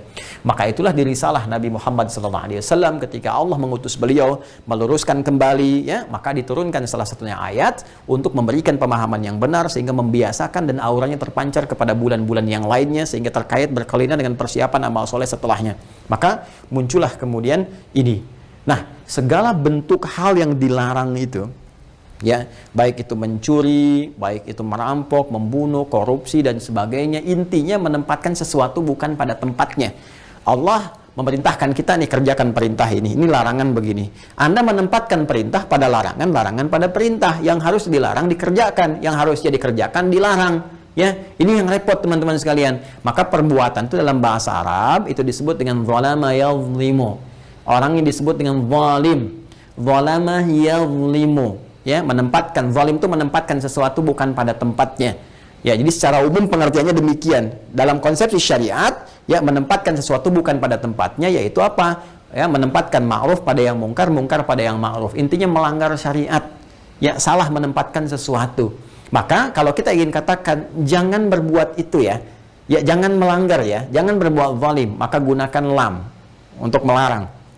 La, gitu kan? La. Engkau jangan lakukan, kalian jangan lakukan, kamu jangan lakukan. Kan melarang itu kata keduanya, orangnya ada depan kita kan, objeknya. Maka kita katakan la tazlim. Ya, jangan berbuat zalim. Kalau kita katakan umum banyak orang karena banyak orang, la tazlimu. Jangan berbuat zalim kalian semua. Jangan melanggar syariat, jangan melanggar ketentuan. Nah, ini yang paling menarik teman-teman sekalian. Hal ini langsung ditegaskan oleh Allah Subhanahu wa taala dalam rangkaian firman-Nya. Lihat lanjutannya. Minha arba'atun hurum, dzalika ad-dinul qayyim. Semua ketentuan ini adalah ketentuan dalam agama yang tegak, yang lurus, yang benar. Jadi Allah telah desain semua 4 bulan istimewa ini, termasuk Rajab yang kita sedang ada di dalamnya, adalah desain dari petunjuk agama yang lurus, yang benar, yang didesain untuk mengarahkan kita supaya bertindak yang benar, bertutur yang benar. Ya, qayyim itu sesuatu yang tegak, yang lurus, yang benar. Jadi agama ini diturunkan untuk meluruskan perbuatan kita, mengatur perilaku kita supaya benar. Jadi mustahil kalau ada orang beragama jadi radikal dalam konteks yang keras, ekstrim, itu mustahil. Karena agama itu diturunkan untuk mencegah seseorang berbuat ekstrim. Saya beri contoh begini misalnya. Ya, Fir'aun itu kan manusia, termasuk manusia paling zalim yang diabadikan kisahnya hampir di semua kitab-kitab suci. Ya, dan kita meyakini itu semua. Bahkan di Al-Quran sangat tegas disebutkan dengan sangat detail sekali. Fir'aun itu kan punya kuasa. Saat dia berkuasa, sedang tidak ada persoalan, nggak ada masalah. Tapi ketika dia berbuat ekstrim, radikal dengan keputusannya, ya mohon maaf sekali, tega menyembelih bayi yang baru lahir karena prediksi-prediksi bisa menghancurkan kekuasaan, kemudian bertindak semena-mena dan sebagainya, melampaui batas. Dalam bahasa Arab disebut dengan tagha. Maka mulailah datang agama untuk meluruskan, untuk melarang jangan berbuat seperti itu. Anda boleh silahkan dengan kuasa, dengan jabatan, tapi jangan menyimpang karena akan menyengsarakan orang lain, termasuk berbuat buruk nanti bagi kehidupan Anda. Ya, maka turunlah kemudian perintah, idhab ila fir'auna innahu tagha. Musa, pergilah kepada Fir'aun, ingatkan dia sudah melampaui batas. Musa itu diutus kepada Fir'aun ketika dia berbuat ekstrim. Jadi bukan ingin meruntuhkan kekuasaannya, tapi ingin meluruskan kekuasaan supaya berjalan dengan benar. Ya, Musa dengan Harun menjelaskan kepada Qarun. Ya, Qarun itu bukan dilarang kaya. Qarun silahkan kaya. Tapi ketika kekayaan Anda digunakan untuk yang sewenang-wenang, kekayaan Anda digunakan untuk menyakiti orang lain, kekayaan Anda digunakan dengan tidak benar, agama datang untuk menjelaskan itu tidak baik. Jadi mustahil ada orang beragama itu radikal. Mustahil ada orang beragama itu ekstrim. Itu mustahil. Kecuali orang yang mengkooptasi agama untuk perbuatan-perbuatan ekstrim. Makanya saya sering katakan kalau ada orang mengaku muslim, ya, atau misalnya mengatakan Islam tapi ngajak tembak ini, bom ini, bunuh ini dengan cara yang tidak benar, cepat tinggalkan. Karena itu hanya mengambil label saja. Ya, jadi nggak benar. Apalagi kalau ada orang mengatakan Islam radikal, itu kurang sehat itu. Kurang sehat. Karena Islam itu nilai agama, keyakinan. Ingat, dan Islam ketika membawa nilai-nilai itu menjelaskan pada kebaikan. Jadi bukan Islamnya yang salah. Yang salah itu muslim, oknum, yang mengambil nilai keislaman untuk mengkooptasi digunakan pada yang jelek. Jadi saya selalu katakan gini, kalau pecinya kurang masuk kepada kepala, jangan kepalanya dipotong, Joni. Pecinya perbaiki. Balik ke sini, tuh kan. Yang mungkin agak jauh. Dzalika ad-dinul qayyim. Jadi ini saya desain, kata Allah, sebagai bimbingan dalam agama untuk membentuk kamu berperilaku yang benar, lurus. Tapi bukan saat itu aja, Rajabnya benar, begitu Sya'bannya jahiliyah lagi. Tidak. Maka itu di masa-masa periode Islam diluruskan, dibenarkan. Maka fala tazlimu. Tuh. Fa harfu 'atfin rabitin baina syai'aini bila hudud. Huruf yang menyambungkan konjungsi di antara dua peristiwa dengan cepat. Ya, peristiwa pertama menerangkan Allah tentang keutamaan bulan Haram dan Rajab termasuk di dalamnya. Ya, sifatnya dipelihara, jangan berbuat maksiat. Untuk latihan bagi kita supaya berperilaku benar. Jadi cara kita dilatih oleh Allah supaya punya perilaku yang benar, qayyim, lurus. Ya, perilakunya benar, lurus, tidak menyimpang, bagus, baik, bicaranya bagus, akhlaknya mulia dan sebagainya. Cara Allah melatih kita itu semua diantaranya adalah dengan cara diberikan bimbingan untuk menahan dan menekan perbuatan-perbuatan maksiat yang dilanggar itu supaya kita tekan habis, ya, kita keluarkan sehingga tidak menjadi perilaku dalam kehidupan. Maka itu yang tadi disebut dengan sistem hurum tadi, diantaranya adalah bulan Rajab yang kita sekarang tengah hadapi. Nah, demi mengisi ini semua, maka cepat, kata Allah. Kalau sudah tiba waktunya, fa itu cepat, sesuatu yang cepat. Jadi atfin rabitin baina syai'aini bila hudud, menyambungkan dua keadaan tanpa jeda, cepat. Makanya kalau ada di Quran dua peristiwa pakai fa itu nggak ada jedanya. Ya, seperti Nabi Zakaria berdoa minta keturunan, baru selesai doa tiba-tiba langsung dijawab pakai fa tuh. Ya, di Quran surah ke-3 Ali Imran ayat 39, fanadathul malaika, pakai fa. Ya, kemudian nanti yang di surah ke-21 Al-Anbiya 83, 84, 85, 86 dan seterusnya sampai 90 Itu kalimatnya fastajabna, fastajabna, fastajabna. Kami langsung jawab, kami langsung jawab.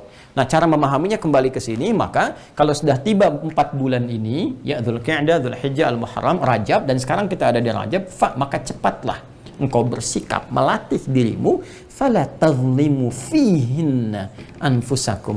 Jangan engkau menzalimi dirimu sendiri.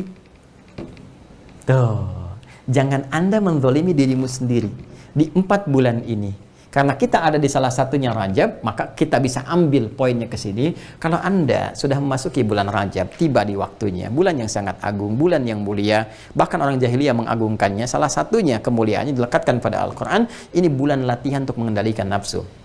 Ya, bulan latihan untuk mengontrol keadaan diri kita. Maka kata Allah, kalau sudah tiba bulan ini, fala tazlimu anfihinna anfusakum. Anfus jama' dari kata nafas, menunjuk pada setiap diri kita secara personal. Jadi kalau sudah tiba, Anda nggak usah tunjuk orang. Nggak usah tunjuk orang lain. Lihat diri kita. Lihat pribadi kita. Lihat saya. Saya ada hidayah. Anda siapa? Saya. Tunjuk diri kita, perbuatan zalim apa yang telah kita kerjakan. Sampai dengan hari ini. Dari ujung kepala sampai ujung kaki. Cek, pikiran kita mungkin salah, tidak menempat. Seharusnya berprasangka baik, jadi buruk gitu kan. Ya. Kemudian mohon maaf, pandangan salah pandang, telinga salah dengar, lisan salah bicara, sampai ke ujung kaki. Maka kalau sudah tiba bulan itu, koreksi diri. Ya, koreksi diri. Sehingga dengan mengoreksi diri ini, keadaan lebih tenang, lebih damai, gitu kan? Lebih baik, perilaku-perilaku buruk bisa disingkirkan, dicek lagi. Katanya ingin hidup tenang, kata Allah. Katanya ingin hidup damai. Katanya ingin makmur.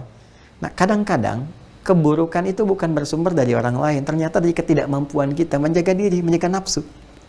Kalau orang lewat tidak menyapa, mungkin bukan karena dia tidak menyapa, karena ketidakmampuan kita mengontrol hati kita, berprasangka buruk pada orang itu. Kok dia nggak nyapa?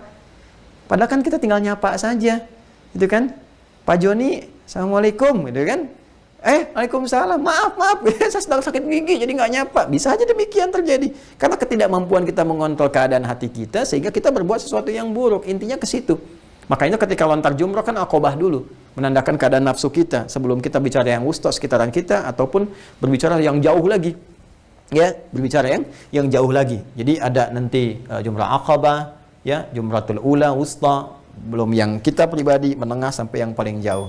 Nah, saya mau kembali ke sini teman-teman sekalian. Jadi secara singkat, Rajab itu bulan evaluasi diri. Evaluasi diri. Nah, bulan untuk mendamaikan hati, gitu kan? Bulan untuk menyiapkan diri kita jadi lebih baik. Kenapa? Kita harus punya persiapan baik di bulan ini, karena nanti ada bulan-bulan berikutnya yang lebih baik dari bulan-bulan ini. Kalau kita belum siap dari sekarang, nanti mohon maaf, tidak ada lagi waktu untuk adaptasi. Persiapannya nanti akan kurang. Sehingga ketika masuk bulan yang lebih baik lagi, kita nggak siap dengan itu.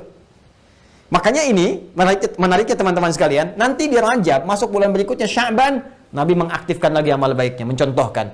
Kenapa? Setelah Sya'ban, itu ada Ramadan bulan 9. Ini saking mulianya Ramadan itu, teman-teman sekalian.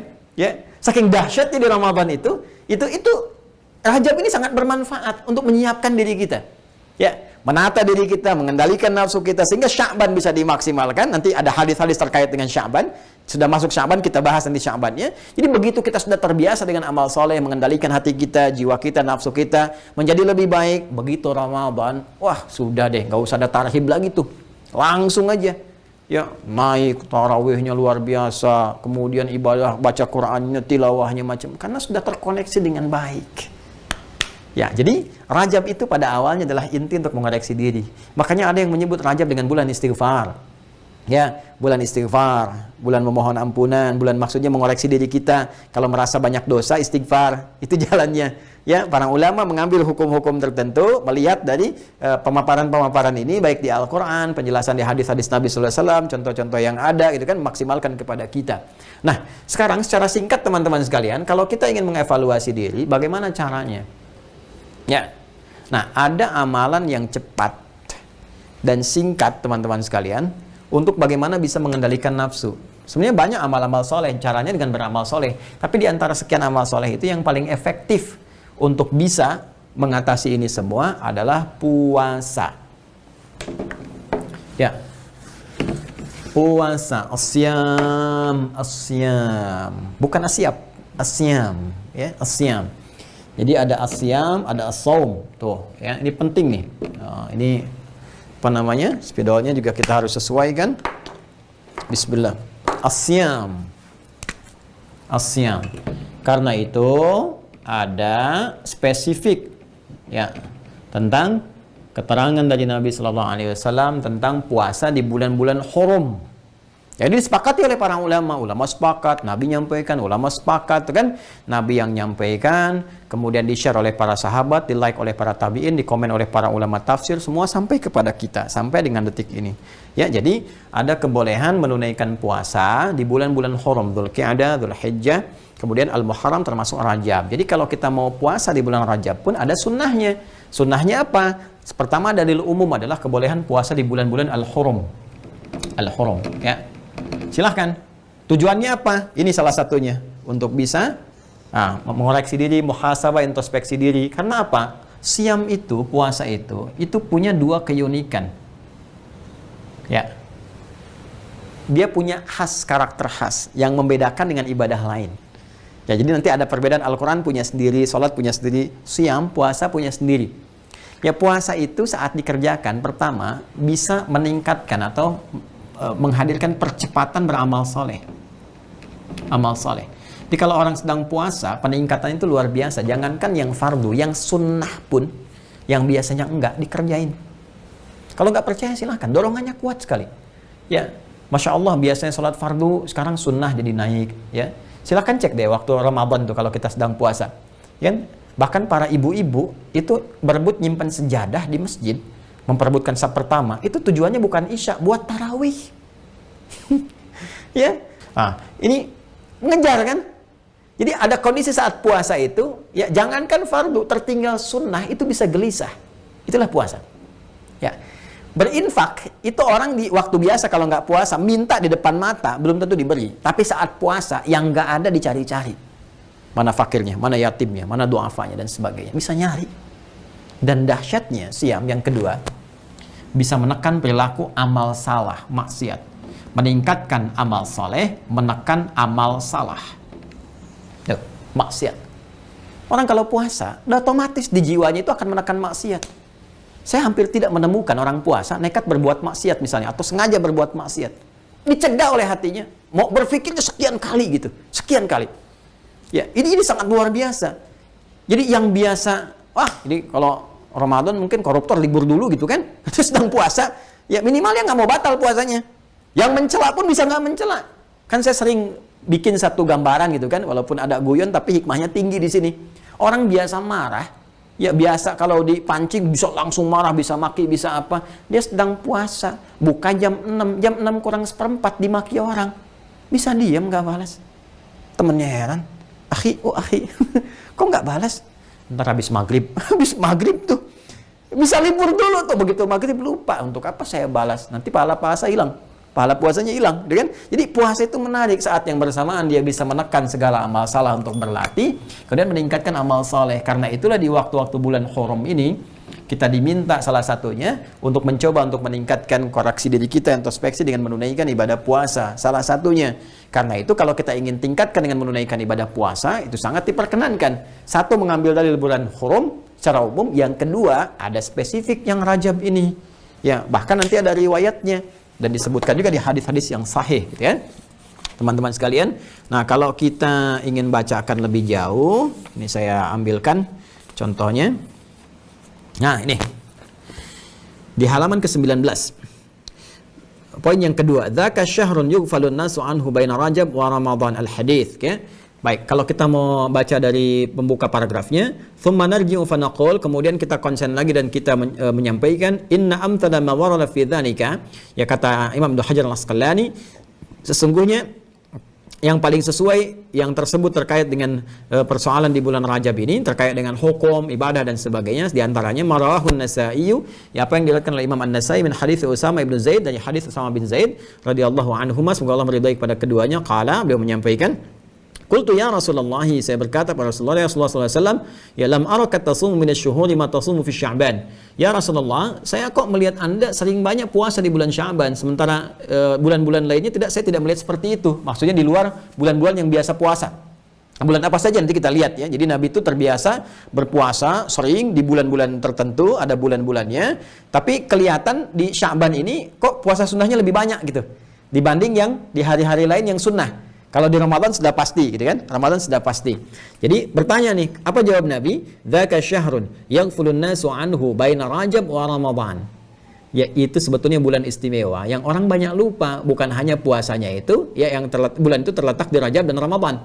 Ya, yang terletak di Rajab dan Ramadan. Jadi Sya'ban kan adanya di bulan 8, Rajab 7, Ramadan 9, gitu kan? Kata Nabi, itu banyak orang lupa.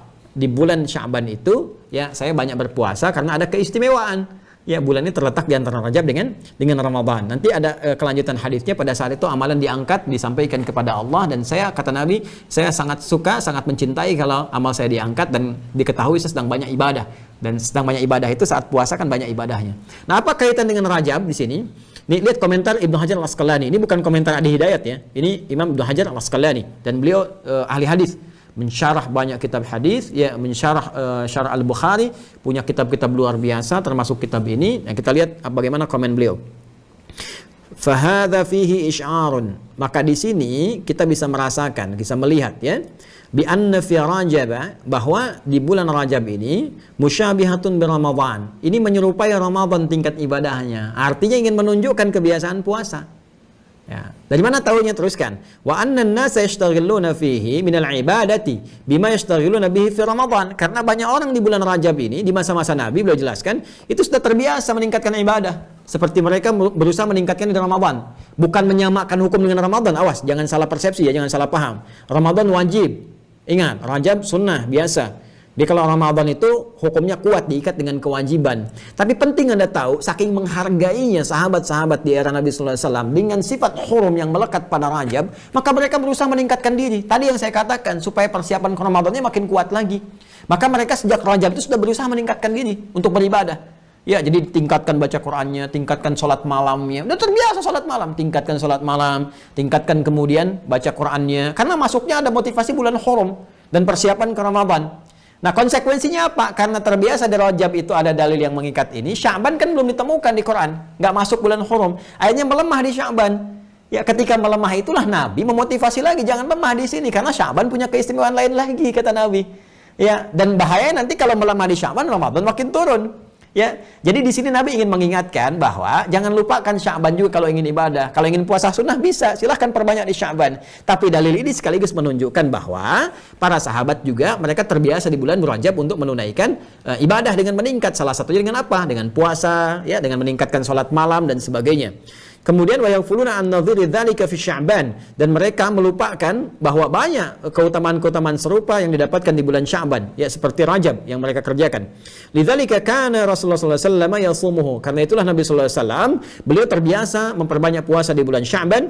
Wa fi takhsisihi dzalika bi shaumi isy'arun bi fadli siyam Rajab.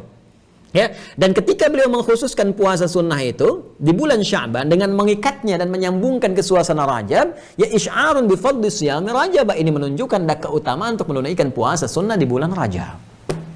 Nah, jadi kalau ada yang bertanya, Ustaz, apakah boleh berpuasa di bulan Rajab? Boleh. Apa dalilnya? Ini yang tadi saya sampaikan. Komennya dari Ibnu Hajar Al-Asqalani, ahli hadis yang disepakati, ya. Nah, kemudian wa anna dzalika kana minal ma'lumi al-muqarrar ladaihim, dan itu adalah perkara yang mereka sudah pahami dan sudah tetap di masa mereka. Jadi jadi kebiasaan.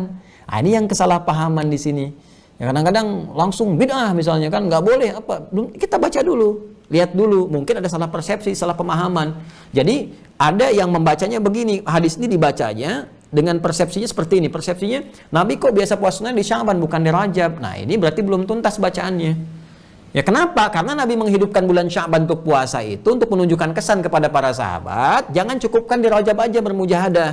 Ya, jangan Anda tingkatkan puasa Rajab, tahajud di Rajab tingkatkan karena ada bulan hurum di sana, persiapan ke Ramadan. Sementara begitu muncul bulan Sya'ban ke-8 turun, nanti masuk Ramadannya nggak siap lagi, nggak ada adaptasi lagi.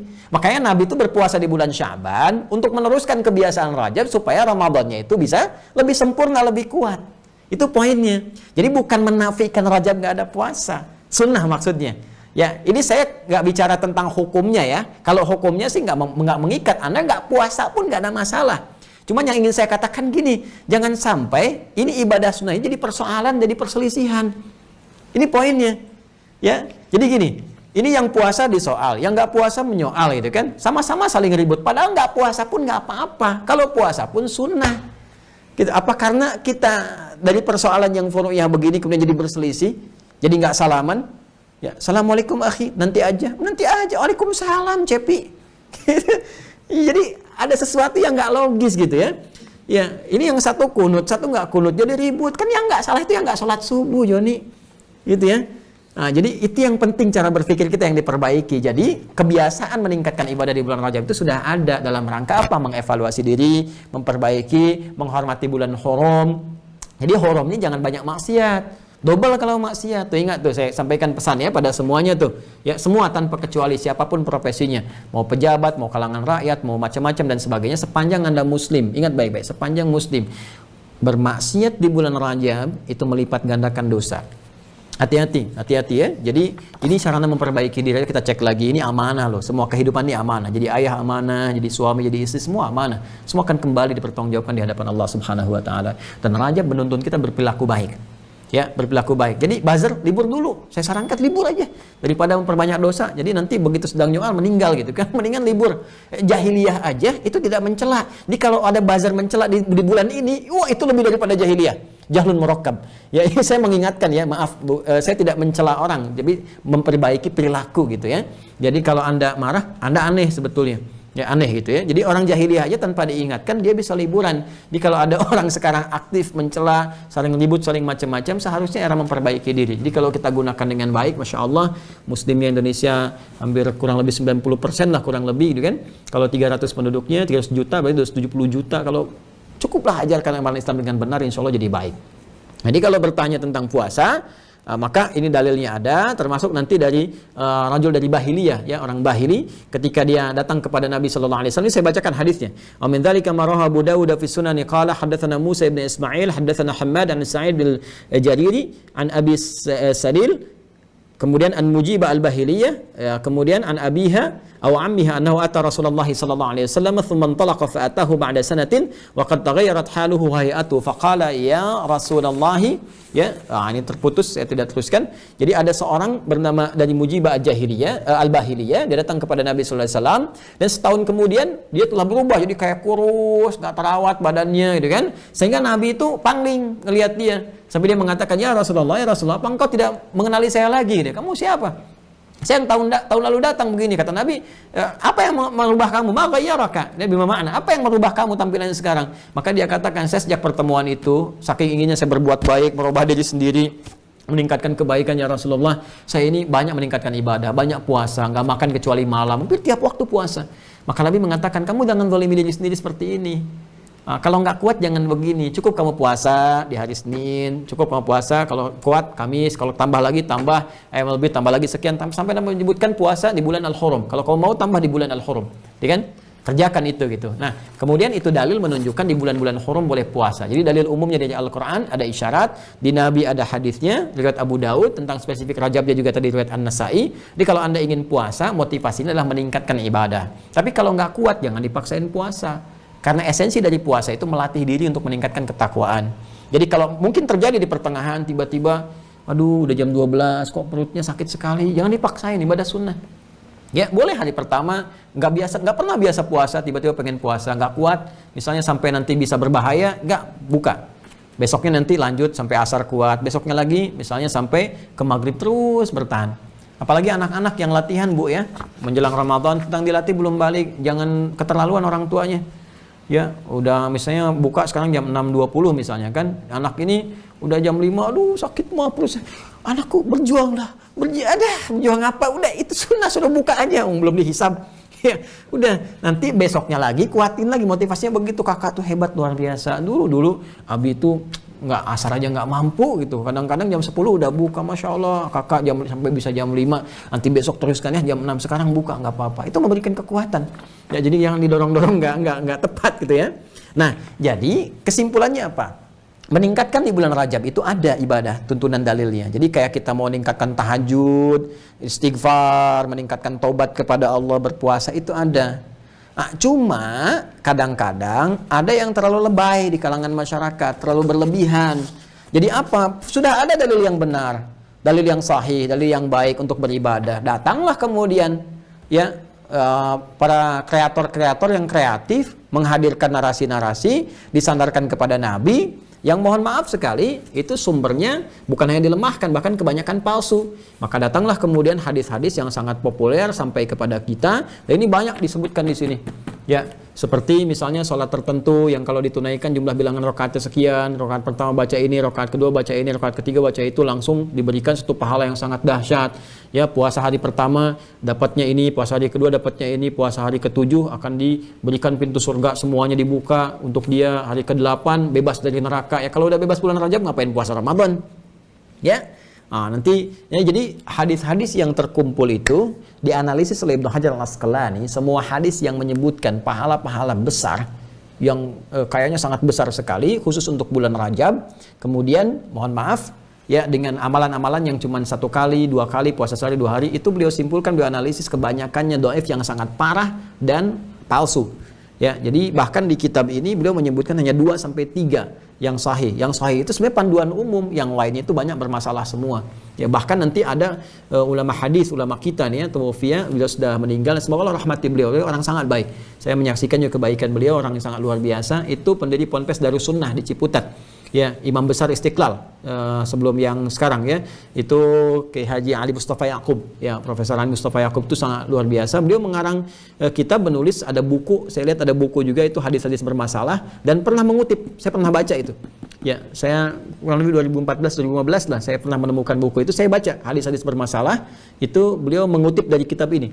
Ya, Tabyinul Ujab fi ma warada min fadli Rajab. Itu beliau kutip keterangan-keterangan ini, dan kesimpulannya sama. Jadi kalau Anda menemukan hadis-hadis tentang keutamaan Rajab, misalnya sholat tertentu, kemudian amalan puasa dapat ini, dapat itu, dan seterusnya, itu hadis-hadisnya kebanyakan hadis palsu. Hadis-hadisnya palsu, ada kebanyakan ada yang dhaif juga, gitu kan. Nah, dhaif ini teman-teman sebetulnya bukan nggak bisa diamalkan kalau untuk fadailul amal, keutamaan amalan.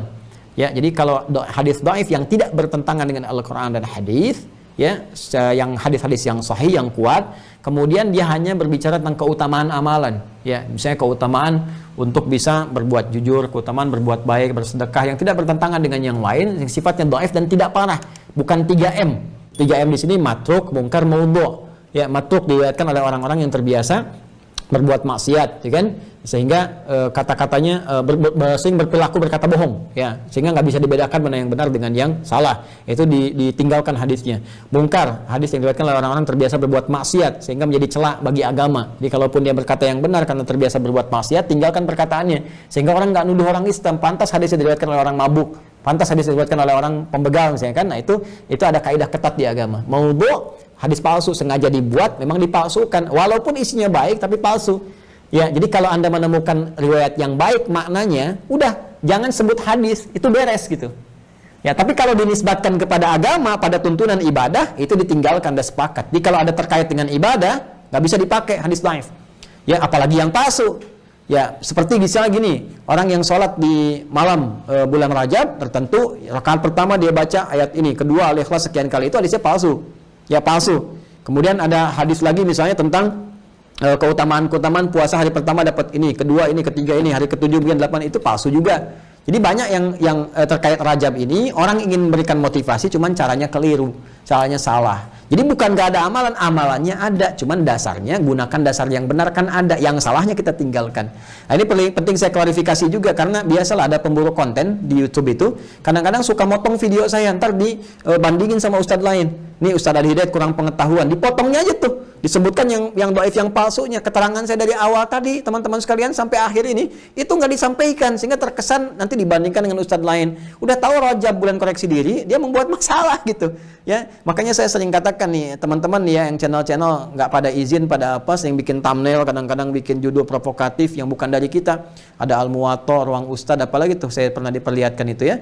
Ya, padahal kalau mau komunikasi dengan tim kita juga itu akan diberikan jalannya. Ini boleh, silahkan, begini caranya, ini dan seterusnya. Kadang-kadang dibikin thumbnail hanya untuk mengejar orang melihat, subscriber, tapi ngumpulin dosa, itu nggak akan berkah di situ. Untuk apa? Kalau ada jalan yang baik, kenapa mencari yang tidak baik? Ya, jadi saya mengingatkan saja ya, supaya benar perilakunya, apalagi di bulan ini gitu. Bulan ini. Ya, Ustaz Adi mau komentari ini, Ustaz Adi untuk saya nggak pernah komentar kok, ditulis komentarin kan udah dosa tuh.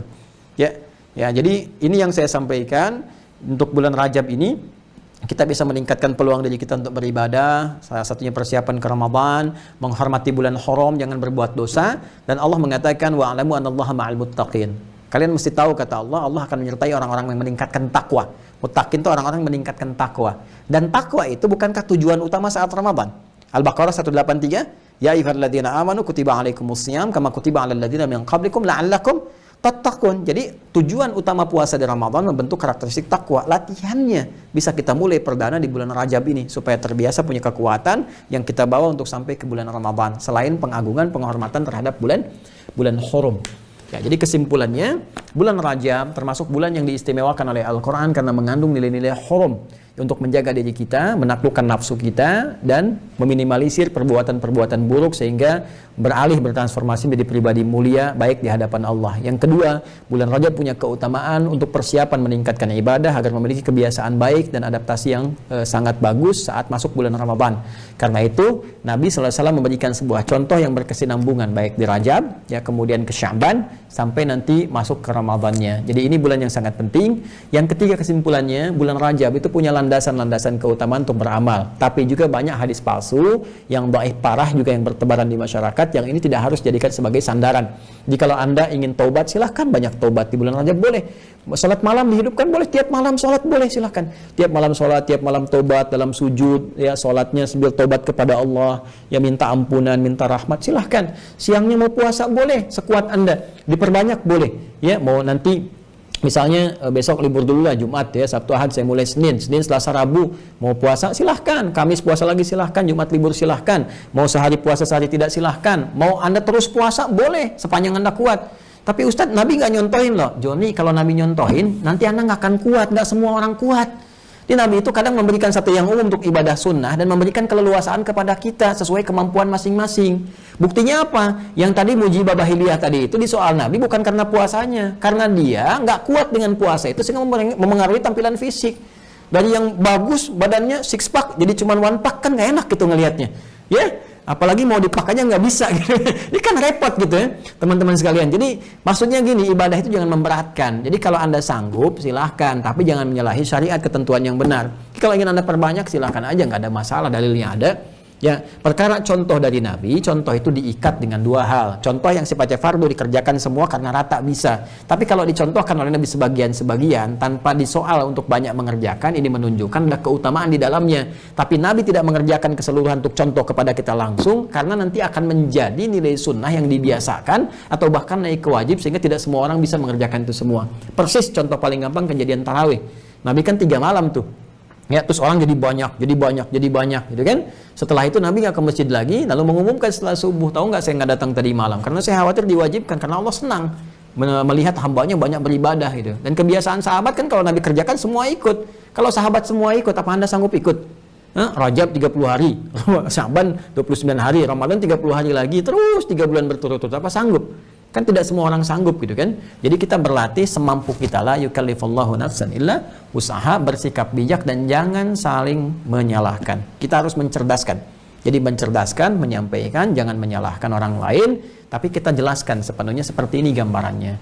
Jadi saya nggak boleh sholat malam, boleh. Nggak boleh sholat taubat, boleh. Sambil sholat Anda taubat gitu kan. Silahkan aja. Nggak boleh puasa, boleh. Jadi nggak boleh apa? Yang nggak boleh, ini loh palsu hadisnya. Jadi kalau Anda sholat tapi yang dipakai hadisnya palsu, dapat pahala sholat tapi dapat dosa palsu. Jadi nggak dapat apa-apa gitu. Ini yang coba kita tepikan. Kalau itu memang hadisnya palsu atau yang dhaif, yang kuatnya yang kita ambil. Wallahu ta'ala alam bissawab. Saya sudah menyampaikan edisi ini, kitabnya saya tunjukkan, halamannya saya tunjukkan, dalilnya saya sampaikan, dan keterangan saya utarakan tanpa ditutupi sedikit pun. Kalau teman-teman ingin menggali lebih jauh, silahkan. Jadi nanti ini sebetulnya kalau mau dibahas panjang, bisa sampai subuh. Lanjut aja Ustadz, lanjut Anda. Saya kan butuh mengerjakan yang lain lagi gitu ya. Jadi nanti teman-teman bisa baca sendiri, referensinya sudah saya tunjukkan, silahkan diperluas, dan masing-masing saling menghormati. Jadi gunakan takaran yang benar di sini. Teman-teman, itu yang saya sampaikan. Semoga Allah memberkahi. Allahumma taqabbal minna innaka antas sami'ul alim wa tub 'alaina innaka antat tawwabur rahim. Allahumma ij'alna min ahli al-Qur'an waj'al al-Qur'ana sahiban lana fid dunya wa syafi'an lana fil akhirati ya arhamar rahimin. Rabbana atina fid dunya hasanah wa fil akhirati hasanah wa qina adzaban nar. Bi fadlika subhana rabbika rabbil izzati amma yasifun wa salamun alal mursalin wa akhiru da'wana